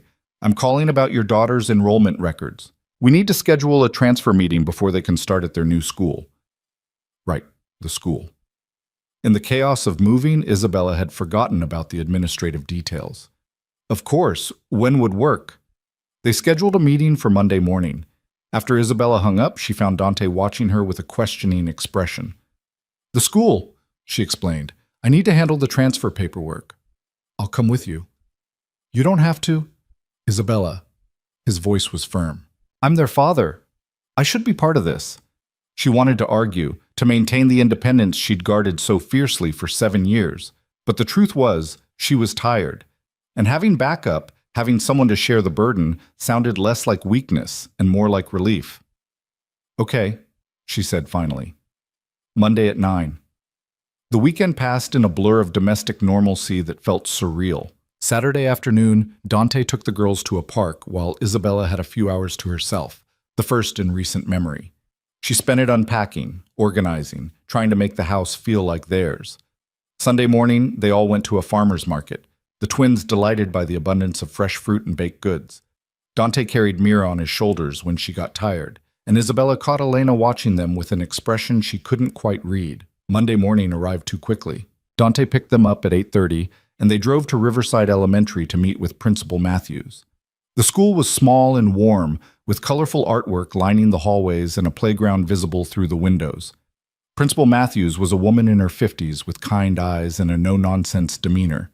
She welcomed them into her office and pulled out the twins' records. "Elena and Mira have excellent grades," she said, reviewing the files. "Both are reading above grade level, strong in mathematics. Their previous teachers have nothing but positive things to say." "They work hard," Isabella said, pride evident in her voice. "I can see that." Principal Matthews looked up. "I also see that until now you've been listed as the sole guardian, Ms. Cruz. Are we adding Mr. Moretti to their emergency contacts?" "Yes," Dante said before Isabella could respond. "And I'd like to be notified of any school events, parent-teacher conferences, anything involving the girls." Principal Matthews made notes. "We'll need some additional paperwork from you then. Proof of address, identification, that sort of thing." She paused. "We're very excited to have the girls joining us. We have a strong arts program that I think Elena will enjoy, and our library is quite extensive for Mira." They spent another 30 minutes handling logistics. When they finally left, the twins officially enrolled to start the following Monday, Isabella felt a weight lift from her shoulders. One more thing settled, one more piece of stability secured. "That wasn't so bad," Dante said as they drove back to the house. "No, it wasn't. See, co-parenting. We can do this." Isabella wanted to believe him. But a week later, reality delivered its first real test. It was Thursday evening, one of Dante's scheduled times with the girls. He'd taken them to his house for dinner and a movie, promising to have them back by 8:30. At 9 o'clock, Isabella's phone rang. "We're going to be a little late," Dante said, his voice tight with controlled tension. "How late?" "I'm not sure. There's a situation I need to handle. Marco is here. The girls are safe. But I need maybe another hour." Every instinct Isabella had developed over 7 years of hypervigilance started screaming. "What kind of situation?" "Nothing that affects them. Just business I need to take care of." "Dante, I'll explain when I get there. I promise. They're safe." He hung up before she could argue. Isabella spent the next hour pacing the living room, her imagination running wild. What kind of situation? What business? Was this the beginning of exactly what she'd feared? His world bleeding into theirs? When Dante's SUV finally pulled into the driveway at 10:15, Isabella was out the door before he'd even turned off the engine. The twins were asleep in the back seat. Dante got out slowly, and in the porch light, Isabella could see his jaw was tight, his expression harder than she'd seen since the hospital. "What happened?" she demanded quietly. "Let me get them to bed first. Then we'll talk." Together they carried the sleeping girls inside and up to their room. Dante handled Mira with practiced care now, tucking her in and brushing hair back from her face before following Isabella back downstairs. In the living room, Isabella crossed her arms and waited. "There was a problem at one of my properties," Dante said carefully. "A situation that required my immediate attention. I couldn't leave until it was resolved." "What kind of problem?" "The kind I promised to keep away from them. And I did. They were at my house with Marco and Maria. They watched their movie. They had no idea anything was wrong. But something was wrong. Wrong enough that you couldn't keep your word about bringing them home on time." Dante's hands flexed at his sides. "Yes. This is exactly what I was afraid of. Your business, whatever it really is, interfering with them, with us. It won't happen again. You can't promise that. I can, and I am. Dante moved closer, his voice dropping. Tonight was an anomaly, an emergency I had to handle personally, but I've already made changes to ensure it doesn't happen again. I'm delegating more, stepping back from day-to-day operations, putting systems in place so that when I'm with the girls, I'm with them, completely. Isabella wanted to believe him, but fear had sharp teeth. And if another emergency comes up, if someone threatens them because they're connected to you, that's why I have Marco. That's why there's security on this house that you don't even see. That's why I'm doing everything in my power to make sure my world never touches theirs. But it will touch them, eventually. They're going to figure out what you are, what you do. I know. Dante's voice was rough. And when that time comes, we'll handle it together. But right now, they're 7. Right now, they just need a father who shows up and keeps his promises. You broke your promise tonight. The words hit him like a physical blow. Isabella could see it in the way his shoulders tightened, the way his jaw clenched. You're right, he said finally. I did, and I'll apologize to them tomorrow. But Isabella, I'm trying. I'm learning how to balance this. How to be what they need and still handle the responsibilities I can't just walk away from. Maybe you should walk away. From the business. From whatever it is that creates emergencies that keep you from your daughters. Dante laughed, but there was no humor in it. It's not that simple. Why not? Because the business isn't just transactions and paperwork. It's people, employees, families who depend on the income, agreements and alliances that keep a very delicate balance in this city. I can't just walk away without consequences. Then maybe you need to choose them or the empire. The ultimatum hung in the air between them. Dante's expression went cold. Don't ask me to choose between my daughters and everything I've built.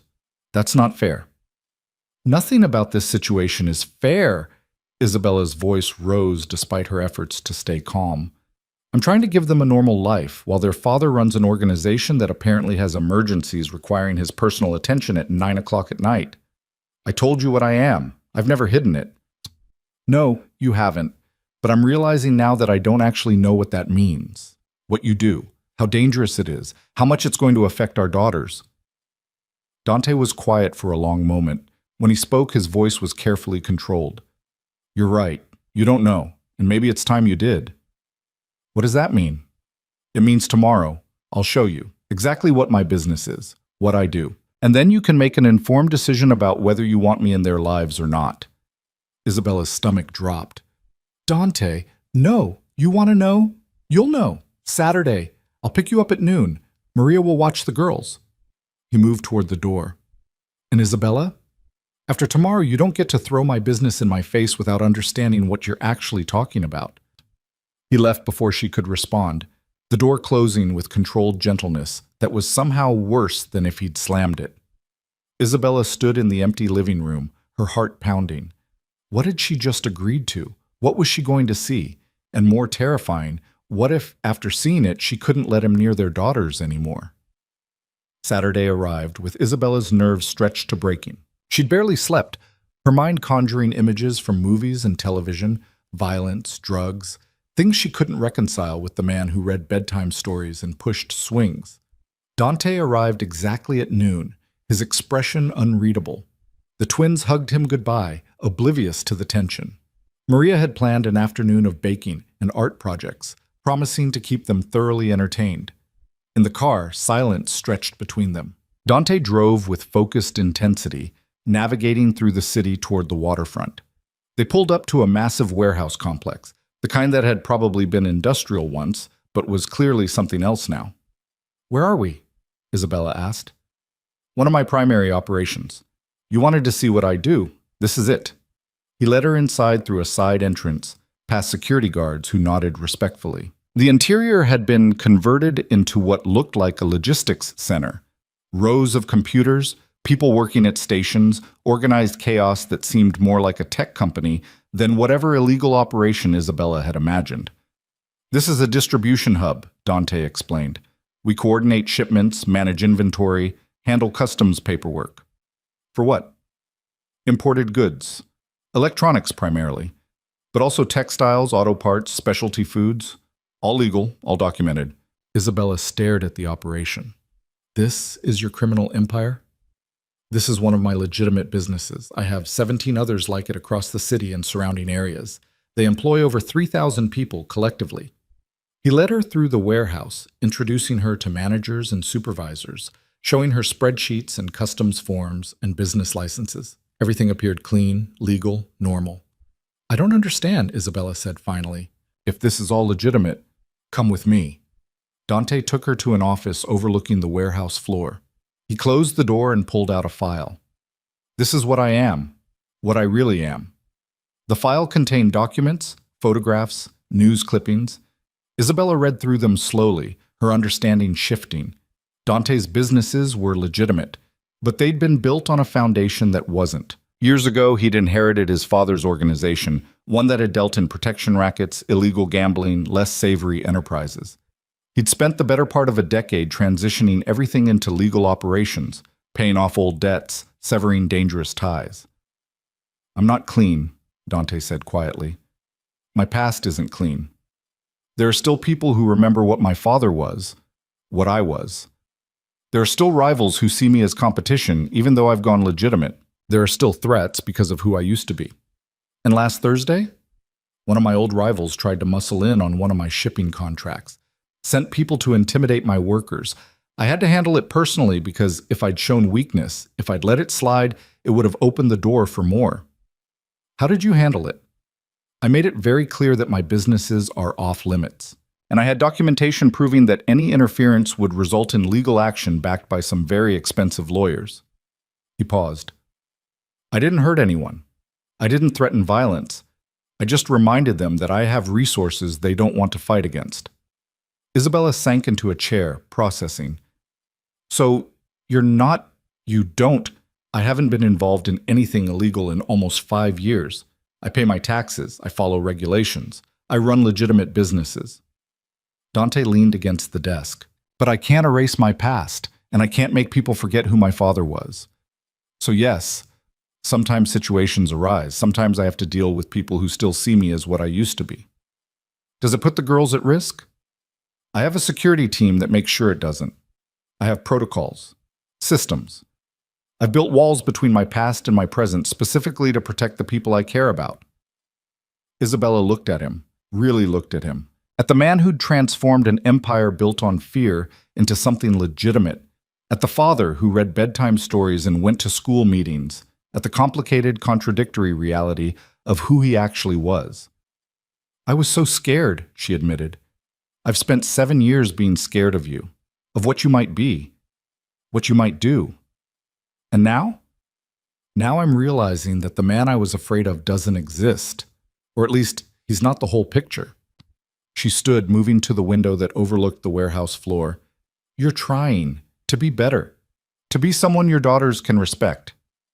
I am, but I need you to understand something. Dante moved to stand beside her. I will always have enemies, people who remember the old days, people who want what I have. I can minimize the risk, but I can't eliminate it entirely. I know. And you're okay with that? Isabella thought about the past month, about watching Dante with the twins, about the way he'd kept every promise except one, and the way he'd owned that failure, about the legitimate business he'd built and the effort he was making to be present. I'm not okay with it, she said honestly, but I'm choosing to trust you anyway, because the girls need you, and because... She stopped, the admission catching in her throat. Because what? Because maybe I need you too, not to take care of me, but to share this with, to have someone who understands what it means to want to give them everything. Dante's hand found hers, his fingers threading through hers with gentle certainty. I'll keep them safe. I promise you that. I believe you. They stood like that for a long moment, watching the organized chaos below.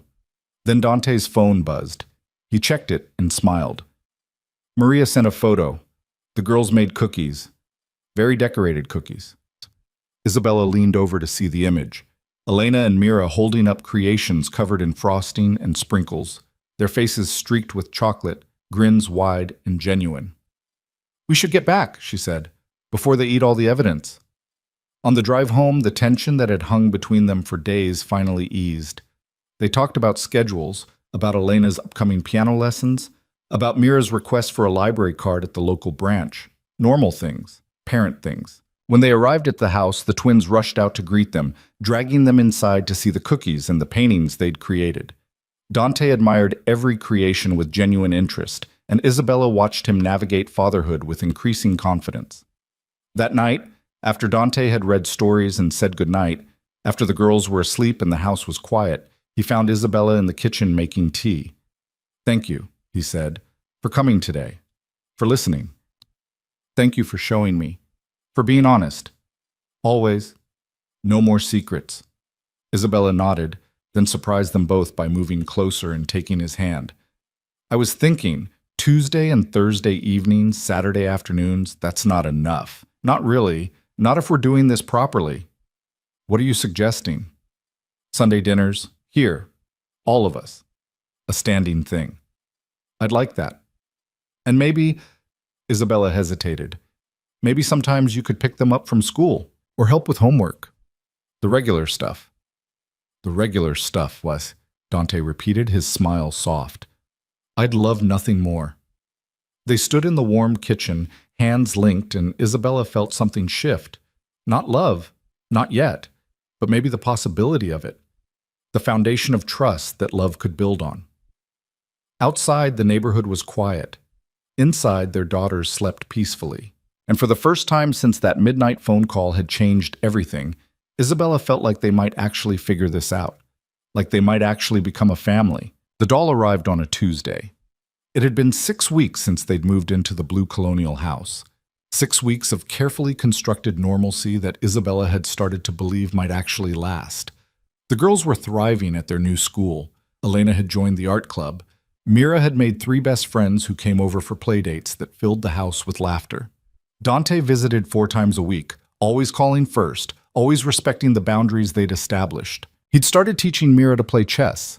He'd enrolled Elena in piano lessons, with a teacher who said she had natural talent. They were building something. Fragile, yes. Complicated, absolutely. But real. And then the doll arrived. Isabella found it on the front porch when she came home from the grocery store, a plain cardboard box with no return address. She almost didn't open it. They got packages all the time now, things Dante sent for the girls, books and games and little surprises. But something about this box felt wrong. The weight of it, the silence. She opened it in the kitchen while the girls were upstairs doing homework. Inside, nestled in tissue paper, was a porcelain doll. Beautiful craftsmanship, delicate features, dark hair styled in 2 braids.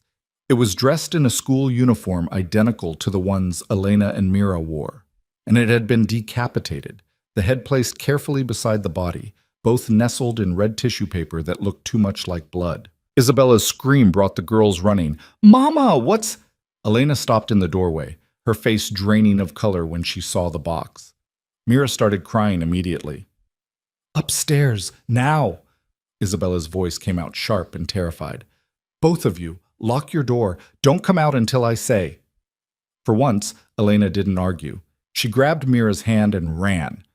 Isabella's hand shook as she pulled out her phone and dialed Dante's number. He answered on the first ring. "Isabella, what's wrong?" "Someone sent a package, a doll. It's... Dante, it looks like the girls and it's been..." She couldn't finish the sentence. "I'm 10 minutes away. Don't touch anything else.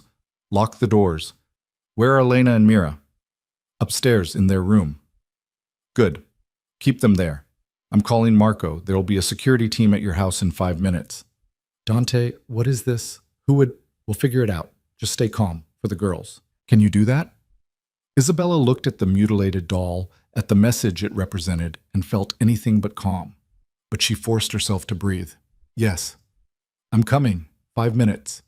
It was actually 4. Dante's car screeched into the driveway with Marco's SUV right behind it. 2 more vehicles Isabella didn't recognize pulled up to the curb. Men in dark suits fanned out around the property with the efficiency of a military operation. Dante came through the front door like a storm, his expression carved from granite. He went straight to the box, examined it without touching, then turned to Isabella. Are you hurt? No, just scared. The girls? Still upstairs. He pulled her into his arms, and she let herself lean into his strength for just a moment.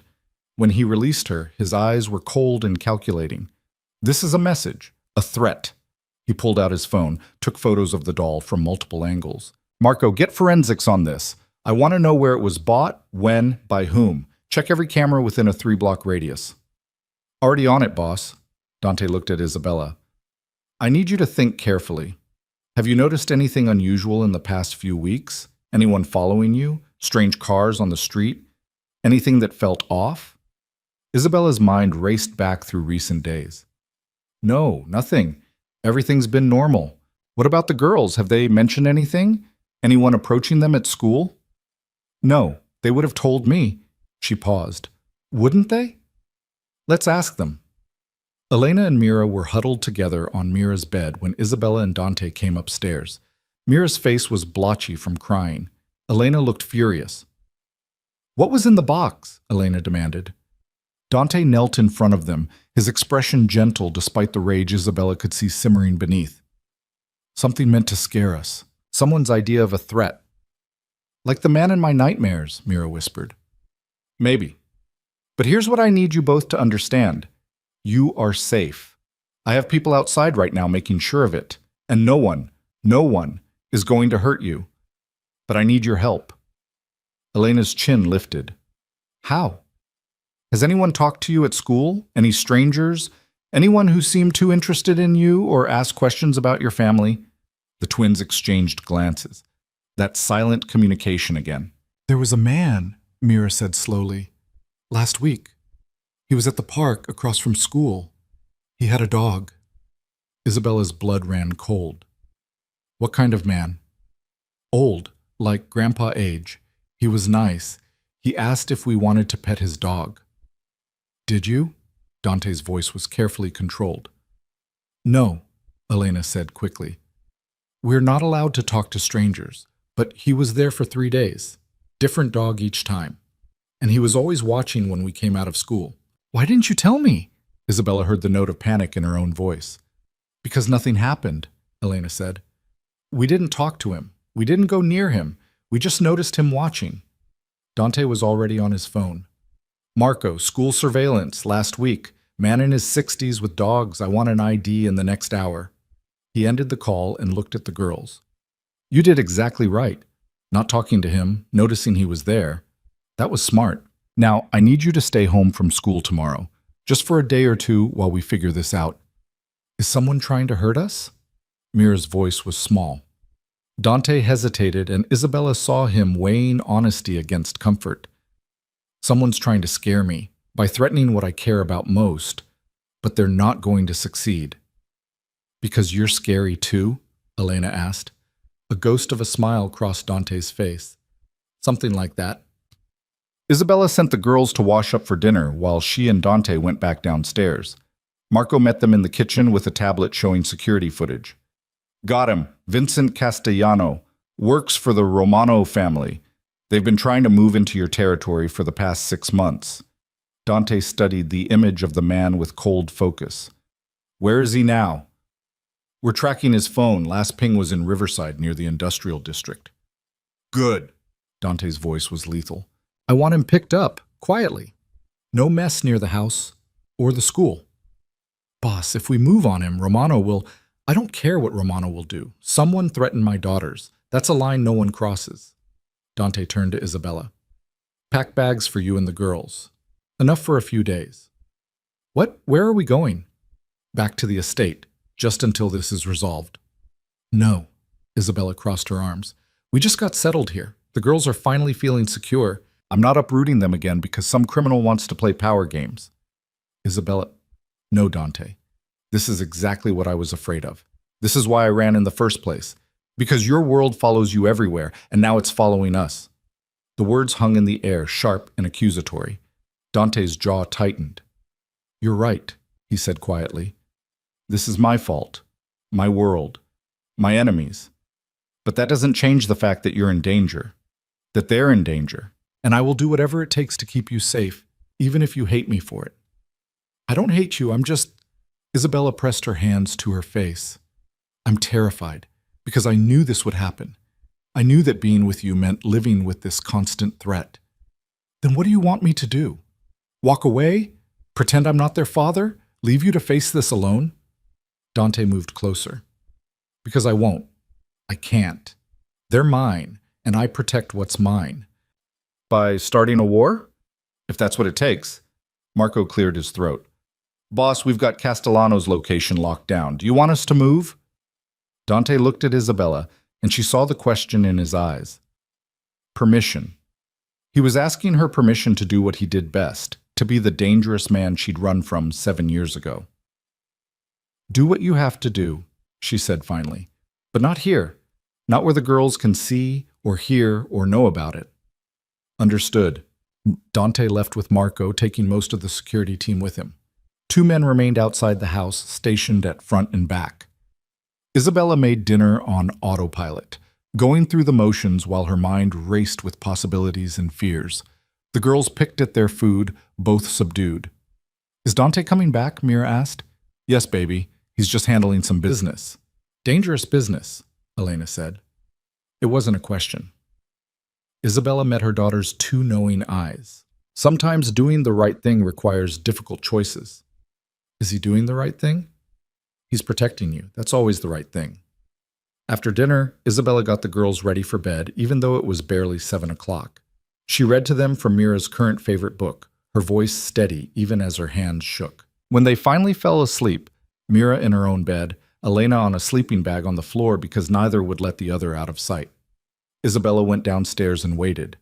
Dante returned just after 9. He looked tired and grim, but his hands were clean and his suit was immaculate.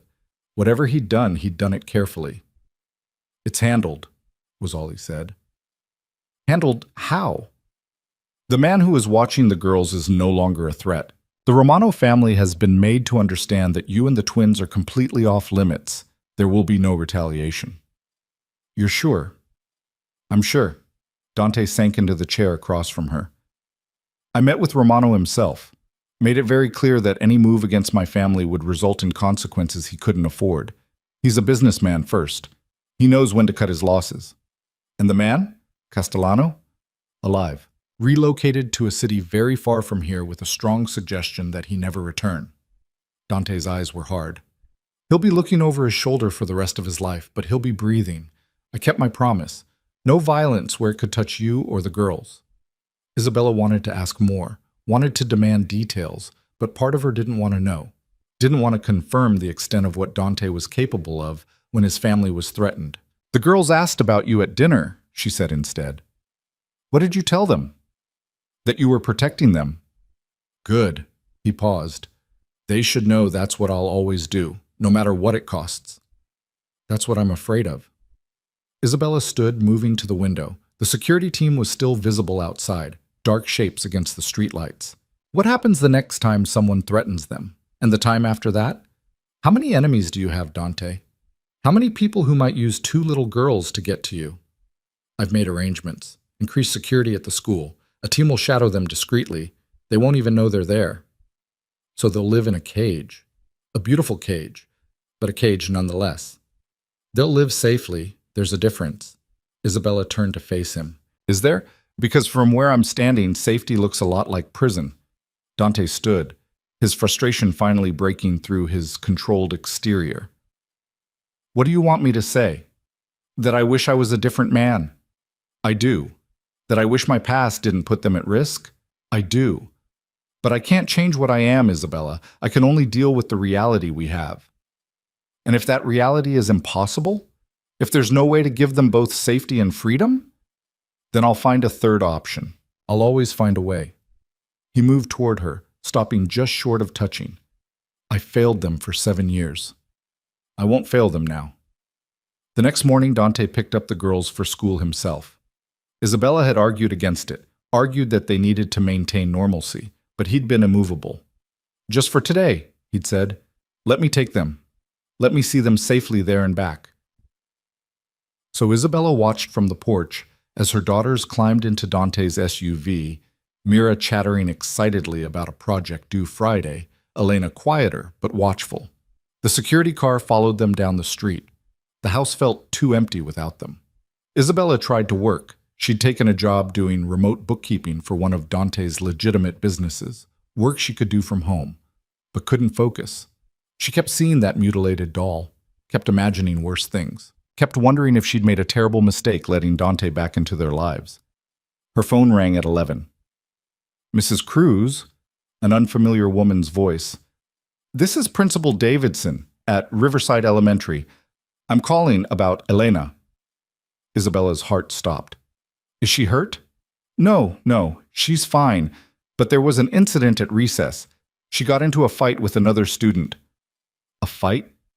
Elena? Her quiet, controlled daughter? She punched a boy in her class, gave him a bloody nose. She's in my office now. I need you to come in. Isabella was in the car before the principal finished speaking. She called Dante on the way. I'm already there, he said. I was on site when it happened. Meet me in the principal's office.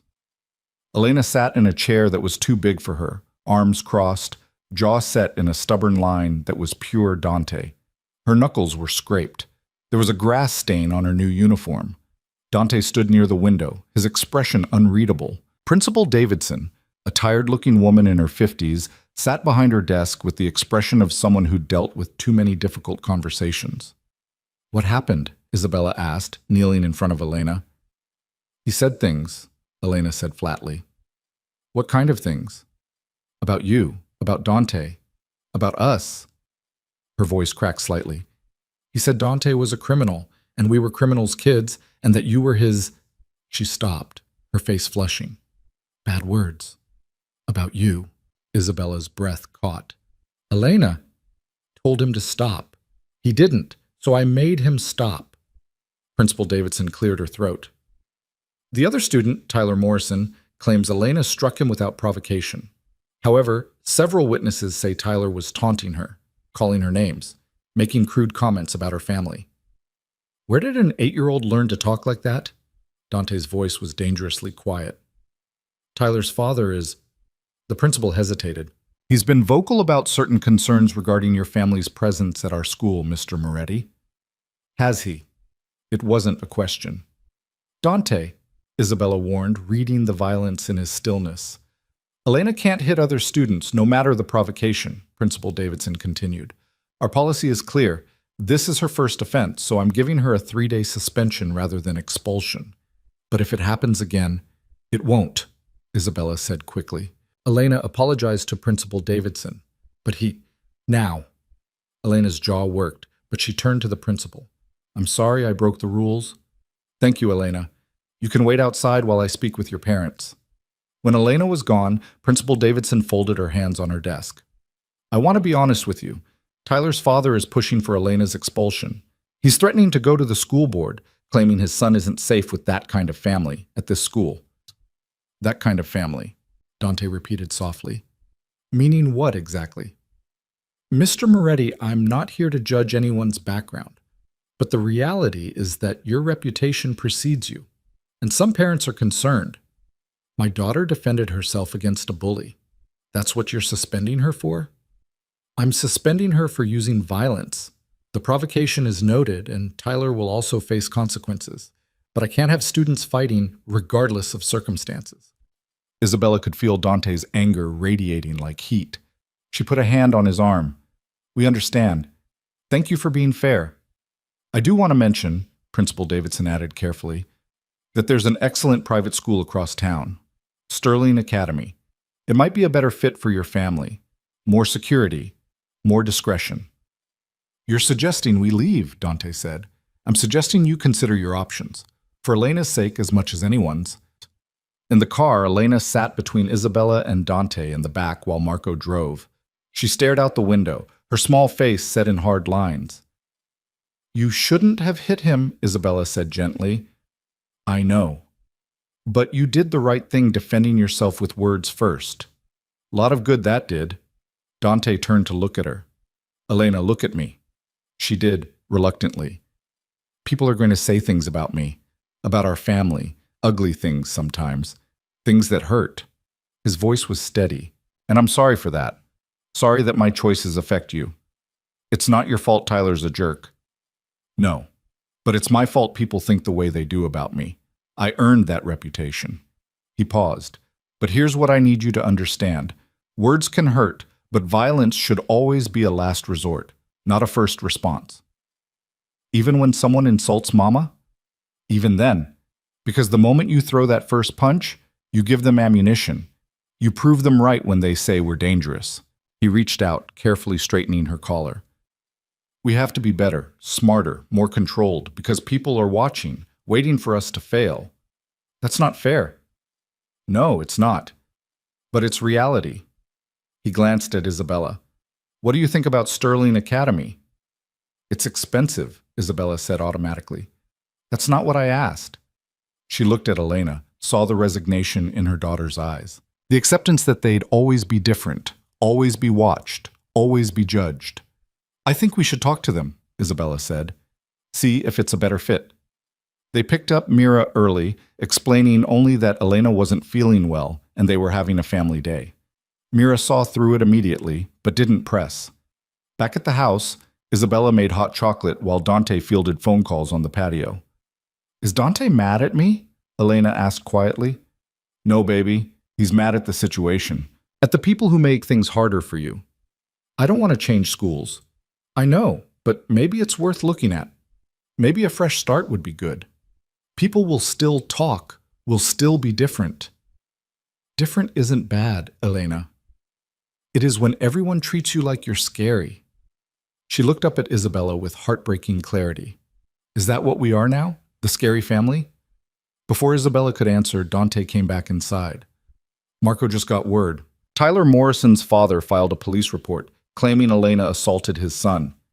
She's 7, Isabella said, incredulous. He's pushing for charges, juvenile court. Can he do that? He can try. He won't succeed. I'll have lawyers bury him in paperwork, but it means more attention, more scrutiny. Dante's expression was grim. I'm sorry. This is exactly what I didn't want. That evening, after the girls were in bed, Isabella and Dante sat in the living room with an uncomfortable silence between them. We can't keep living like this, Isabella said finally. Waiting for the next threat, the next crisis. What's the alternative? I don't know. Maybe the principal was right. Maybe a fresh start somewhere else would be better. Running again? Not running, choosing safety. There is no safety if I'm not there to provide it. Dante leaned forward. Listen to me, Isabella. This situation with the Morrisons, it's temporary. Annoying, but temporary. The doll? Handled. Romano won't come near us again. But someone else will. There's always someone else. Yes, there probably is. He met her eyes. But I'd rather face threats together than wonder if you're safe while you're far away. I'd rather be there to protect you than imagine you handling danger alone. Even if being with you creates that danger? Even then, he paused. The girls need stability, a real home, both parents, not this divided life where they're torn between two worlds. What are you suggesting? Dante reached into his pocket and pulled out a small box. Isabella's breath caught. I'm suggesting we stop pretending this is temporary, that we're just co-parents with careful boundaries. He opened the box, revealing a ring. The same ring he'd had 7 years ago, the one he'd been planning to offer before she disappeared. I'm suggesting we be a family, a real one. Isabella stared at the ring, at the man offering it, at the life he was proposing. Dante, I know the timing is terrible. I know we have 1,000 problems to solve, but I also know that I love you, that I've loved you for 7 years even when I thought you were gone, that I love our daughters and want to build a life with all of you. His voice roughened. Marry me, not because of convenience or security or obligation. Marry me because we're already a family. We just need to stop being afraid of it. Tears streamed down Isabella's face. What if I can't do this? What if I can't handle your world? Then we'll find a way to change my world. I've already started. Legitimate businesses, legal operations, getting out of anything that could hurt them. He reached for her hand. I'm not the same man I was 7 years ago. And I'll keep changing, keep becoming better for as long as it takes. You're sure? I've never been more sure of anything. Isabella looked at the ring, gleaming in the lamplight, looked at Dante, his eyes full of hope and fear in equal measure. Thought about her daughters upstairs, sleeping peacefully in a home they were learning to love, and she thought about the question Elena had asked. Are we the scary family? Maybe they were. Maybe they always would be. But they were also brave and loyal and fiercely protective of each other. They were a family. Yes, Isabella whispered. Dante's breath left him in a rush. Yes? Yes, I'll marry you. She broke off as he pulled her into his arms, the ring box still clutched in his hand. You're sure? He asked against her hair. I'm terrified, but I'm sure. He pulled back just enough to slide the ring onto her finger. It fit perfectly, just as it had 7 years ago when he'd first had it sized for her. We'll figure out the rest, Dante said. The school, the threats, all of it. Together. Together, Isabella agreed. And for the first time since that midnight phone call 6 weeks ago, she felt something beyond fear and hope. She felt certainty. The twins found the ring the next morning. Isabella had meant to tell them carefully, to plan the conversation, to prepare them for what this meant. But Mira noticed it immediately when Isabella handed her a glass of orange juice at breakfast, her sharp eyes catching the diamond's gleam. Mama, what's that on your finger? Elena's head snapped up from her cereal. Both girls stared at the ring with identical expressions of surprise. Isabella glanced at Dante, who'd stayed the night on the couch, a new development they'd agreed on after the engagement. He gave her a small nod, leaving this moment to her. It's an engagement ring, Isabella said, her heart pounding. Dante asked me to marry him last night, and I said yes. Silence stretched across the kitchen table. Mira's mouth formed a perfect O. Elena's expression was unreadable, that careful blankness she used when processing something big. So you're getting married, Elena said slowly. To Dante, our dad. Yes. And we'd all live together, like a real family? We already are a real family, Dante said gently. This just makes it official. Mira launched herself out of her chair and threw her arms around Isabella's waist. Does this mean you love him again? Like in the old pictures? Isabella's throat tightened. I never stopped loving him, baby. I was just scared. But you're not scared anymore? I'm still scared, but I'm choosing to be brave instead. Elena hadn't moved. She sat perfectly still, her gaze moving between Isabella and Dante with that analytical intensity that sometimes made her seem far older than 8. Elena? Dante's voice was careful. What are you thinking? I'm thinking... Elena paused, choosing her words. I'm thinking this is good. But I'm also thinking people at school are going to say more things. Tyler Morrison's going to tell everyone his dad was right about us. Tyler Morrison's opinion doesn't matter, Isabella said. It does when all the other kids listen to him. Elena looked at Dante. You said we have to be smarter, more controlled. Getting married right after I punch someone doesn't seem very controlled. The observation was so sharp, so uncomfortably accurate that Isabella felt her chest constrict. Her 8-year-old daughter was worrying about optics and strategy. Dante pulled out the chair next to Elena and sat down, making himself level with her. You're right. The timing isn't ideal. But here's what I've learned. There's never a perfect time for anything. And if we wait for everyone else to approve of our choices, we'll wait forever. So we just don't care what people think. We care. But we don't let their opinions control our lives. He paused. Besides, we're not getting married tomorrow. We'll take our time. Do it right. Give you both a chance to get used to the idea. How much time? Mira asked, still clinging to Isabella. However long we need. Months, probably. Maybe we'll wait until summer, after school's out. Elena seemed to consider this. Finally, she nodded. Okay, but I have conditions. Dante's eyebrows rose. Conditions? I want to help plan the wedding, and I want Mira and me to be part of it. Not just watching, part of it. Deal, Isabella said immediately. You can help with everything. And, Elena's voice dropped slightly, I want us to talk to someone, like a family counselor or something, because we're all acting like everything's fine, but Mira still has nightmares and I still get angry, and you... She looked at Isabella. You still barely eat when you're stressed. We're not fine, we're just pretending. The silence that followed was broken only by the kitchen clock ticking. Isabella felt exposed, seen in a way she hadn't expected. She thought she was protecting the girls by appearing strong, by hiding her struggles. But Elena saw through it all. "You're absolutely right," Dante said quietly, "and I think that's a very smart condition. We should talk to someone, all of us." "Really?" Elena's surprise showed how little she'd expected him to agree. "Really? Being a family doesn't mean having no problems. It means facing them together." Something in Elena's expression softened. Not quite trust, but the beginning of it. "Okay then." Mira squeezed Isabella tighter. "Are we going to have a big wedding?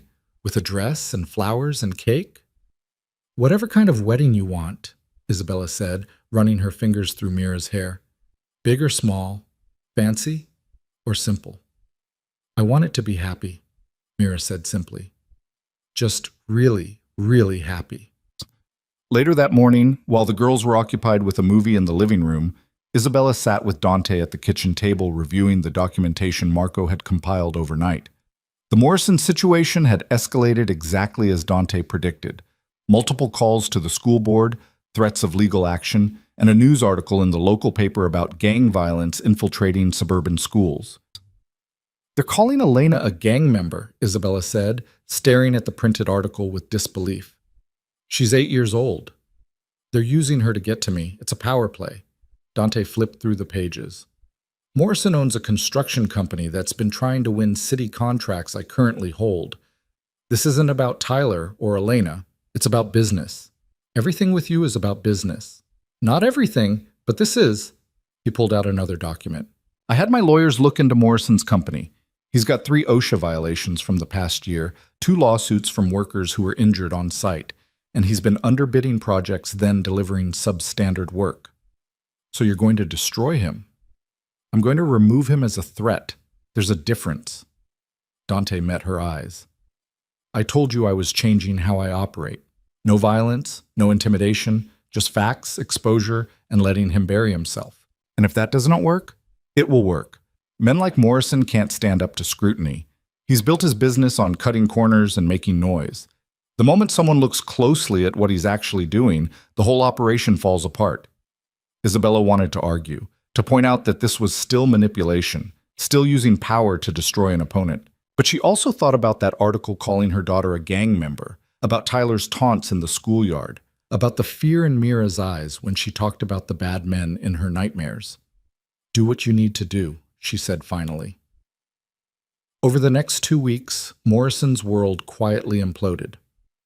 A surprise inspection found multiple code violations at his current job sites, resulting in work stoppages and penalties. 2 of his major clients discovered discrepancies in their contracts and pulled out. A journalist started investigating his business practices for a piece on construction fraud. None of it traced back to Dante. It was simply the natural consequence of years of cutting corners finally catching up. The Morrison family withdrew Tyler from Riverside Elementary and moved across town. The police report against Elena was dropped, and Principal Davidson called to inform them that the school board had voted to implement a stronger anti-bullying policy. "I want to be clear," Principal Davidson said when Isabella met with her.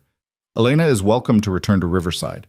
We'd like her back, actually. She's a bright student, and what happened was unfortunate but not uncommon. Children fight.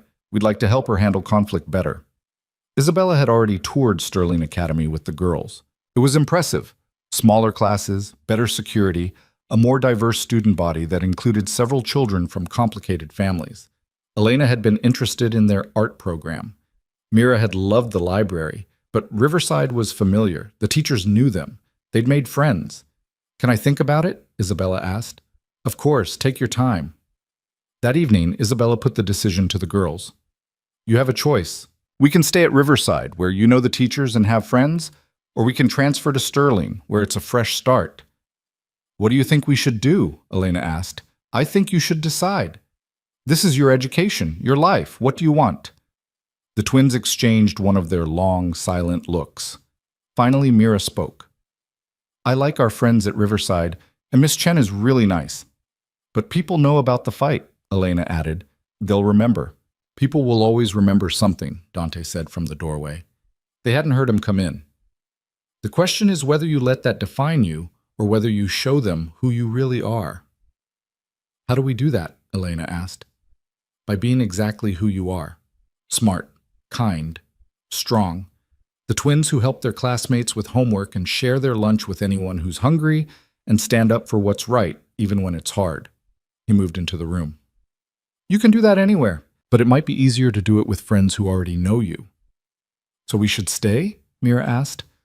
I think you should choose what feels right, and know that wherever you go, you'll be fine, because you're Cruz girls, you're also Moretti girls, and that makes you unstoppable. The twins chose to stay at Riverside. They returned to school the following Monday with new confidence and a security detail so discreet that even Isabella sometimes forgot they were there. Dante had hired a child psychologist who specialized in families affected by crime, a woman with kind eyes and endless patience who met with them once a week. In those sessions, things came out that Isabella hadn't known. Mira admitted she'd been afraid to sleep alone for months, terrified that if she closed her eyes, her mother would disappear. Elena confessed that she'd started the fight with Tyler not just because of what he said, but because she'd been carrying so much anger about their old life, about being poor and scared and invisible. And Isabella talked about the guilt, the crushing, constant guilt of not being enough, of making choices that hurt everyone she loved, of running instead of fighting. You did what you thought was right with the information you had, Dr. Chen told her gently. That's all any parent can do. But I was wrong. I hurt them. I hurt Dante. Yes, and now you're here, doing the work to heal that hurt. That's what matters. Slowly, carefully, they built something new. Not the perfect family from movies or storybooks, but a real one, messy and complicated and learning as they went. Dante moved in officially 2 months after the engagement, taking the master bedroom while Isabella initially kept her own room. A compromise that felt right until it didn't. 3 weeks later, she found herself knocking on his door at midnight, unable to sleep alone anymore. I'm scared, she admitted when he opened the door. Of what? That this is too good. That something will come and destroy it. Dante pulled her into the room, into his arms, into the warmth and safety she'd denied herself for 7 years. Something probably will try, but we'll handle it, together. And they did handle things. Small crises that felt enormous in the moment. Mira struggling with long division, Elena's frustration when the piano pieces got harder, Isabella's panic when an unexpected bill threatened their budget, until she remembered she could ask for help now. Dante handled his own struggles too, learning to be present instead of working 18-hour days. Learning that his daughters needed his time more than his money. Learning that sometimes the most powerful thing he could do was read bedtime stories or help with homework or just sit on the floor playing board games. The wedding was planned for late spring, a small ceremony in the garden of Dante's estate with only close friends and family. The girls threw themselves into planning with an enthusiasm that bordered on obsession. Elena designed the programs. Mira chose the flowers. They both insisted on wearing matching dresses and walking Isabella down the aisle. Because we're giving you to Dante, Mira explained seriously, and Dante to you. We're making us all a family. 2 weeks before the wedding, Marco appeared at the house with a strange expression. Boss, you need to see this. In Dante's study, Marco pulled up security footage from that morning. A man approaching the front gate, older and thinner than when Dante had last seen him. Marcus.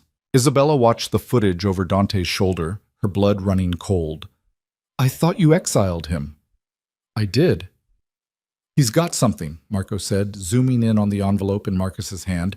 He left it at the gate, didn't try to come in, just left it and walked away. Dante's jaw was tight. Where is he now? Gone. Disappeared into the city. Want me to track him?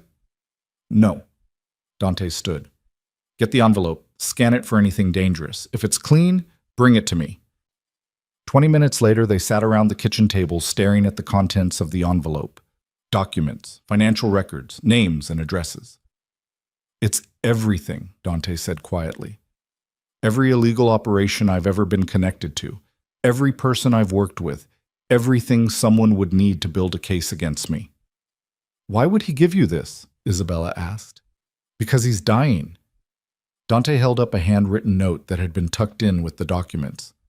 Lung cancer. Stage 4. He's got maybe 3 months. Isabella read over his shoulder. The note was brief. You were right. I was wrong.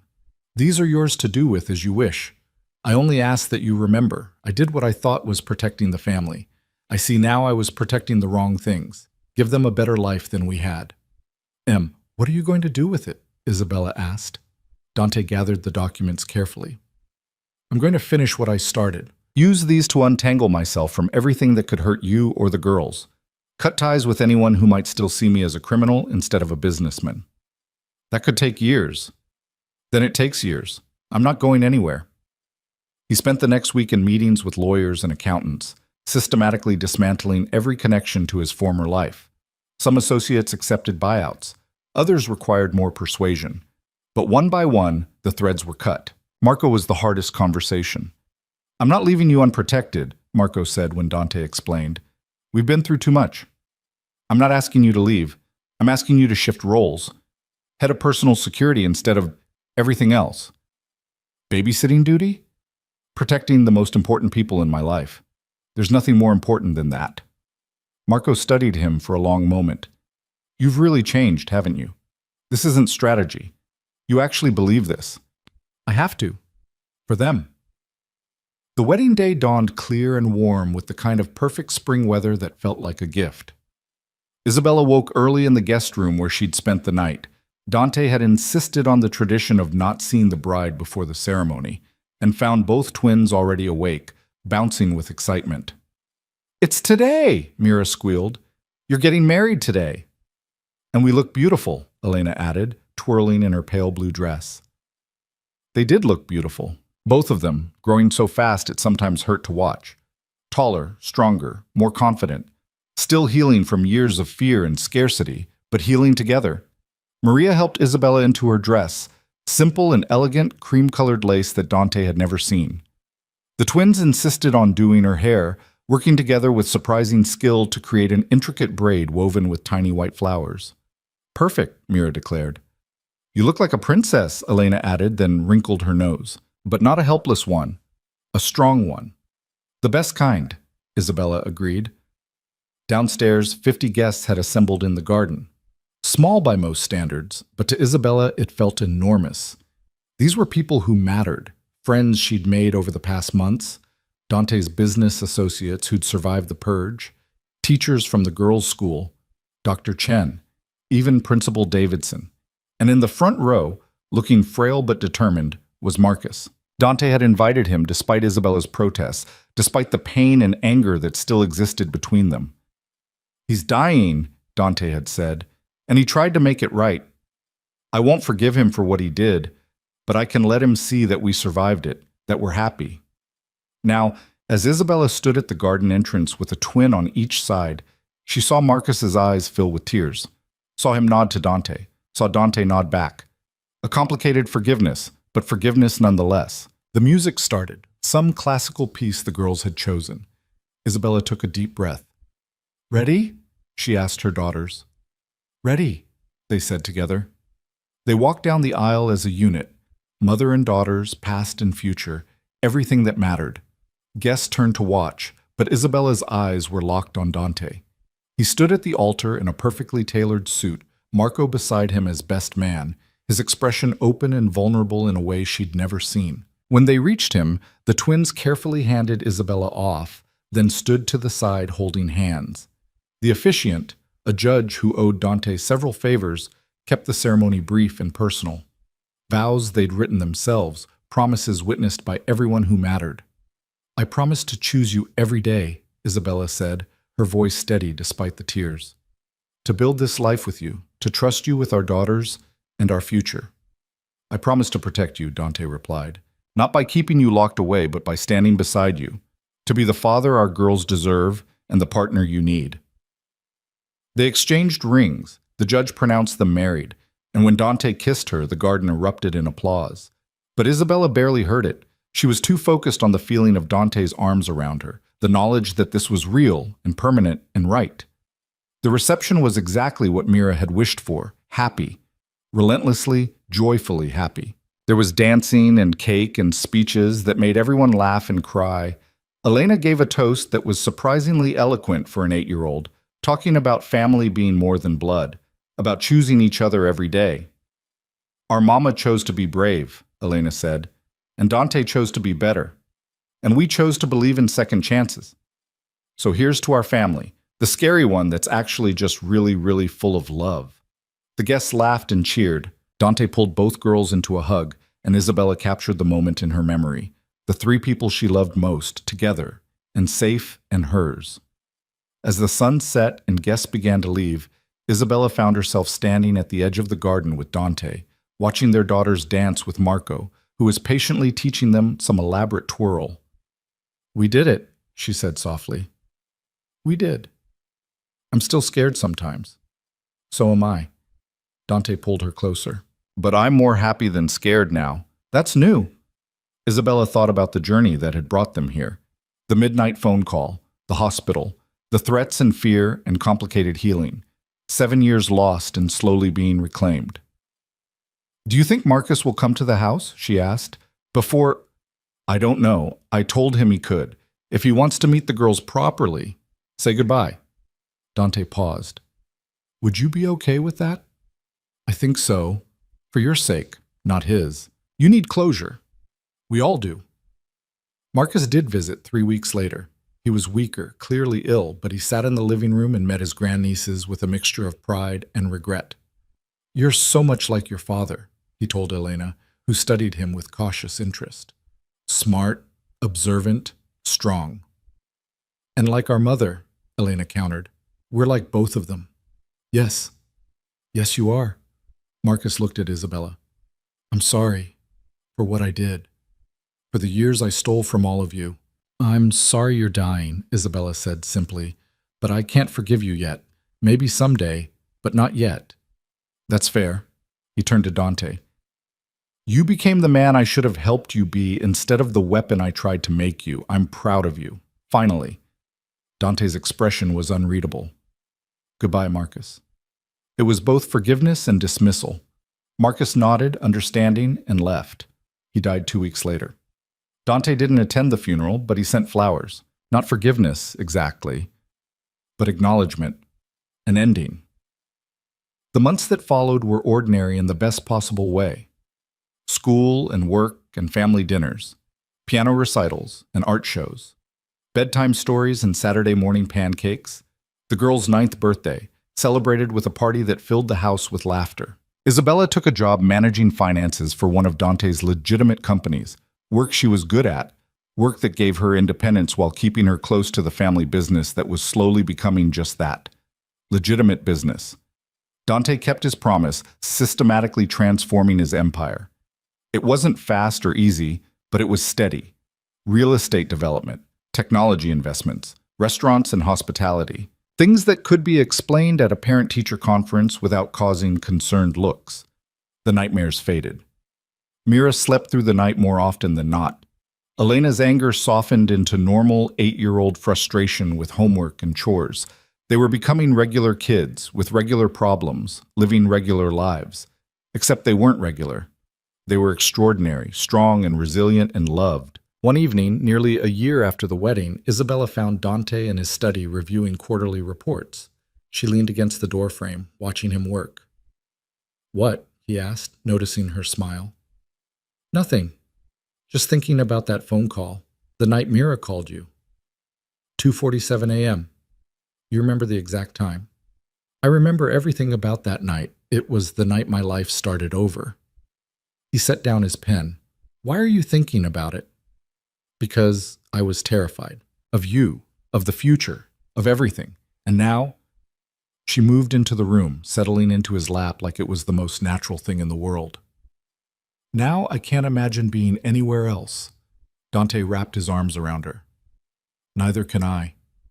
The girls want to know if we're going to have more children. Are we?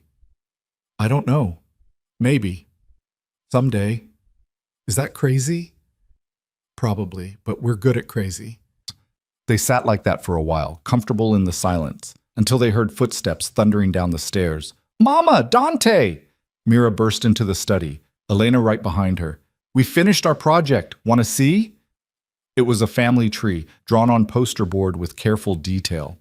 Isabella and Dante at the top, the twins below them, branches extending to include Maria, Marco. Dr. Chen, their teachers, their friends. A family that was more than blood, more than tradition. A family they'd chosen. A family they'd fought for. A family they'd built from midnight phone calls and second chances and love that refused to quit. "It's perfect," Isabella said, pulling both girls close. "We're perfect," Mira corrected. "All of us together." And looking at her husband, her daughters, the life they'd created from ashes and fear and impossible hope, Isabella had to agree. They were perfect. Not because they had no problems or pain or past, but because they'd chosen each other. Every single day, they chose each other. And that was enough. That was everything. That was home.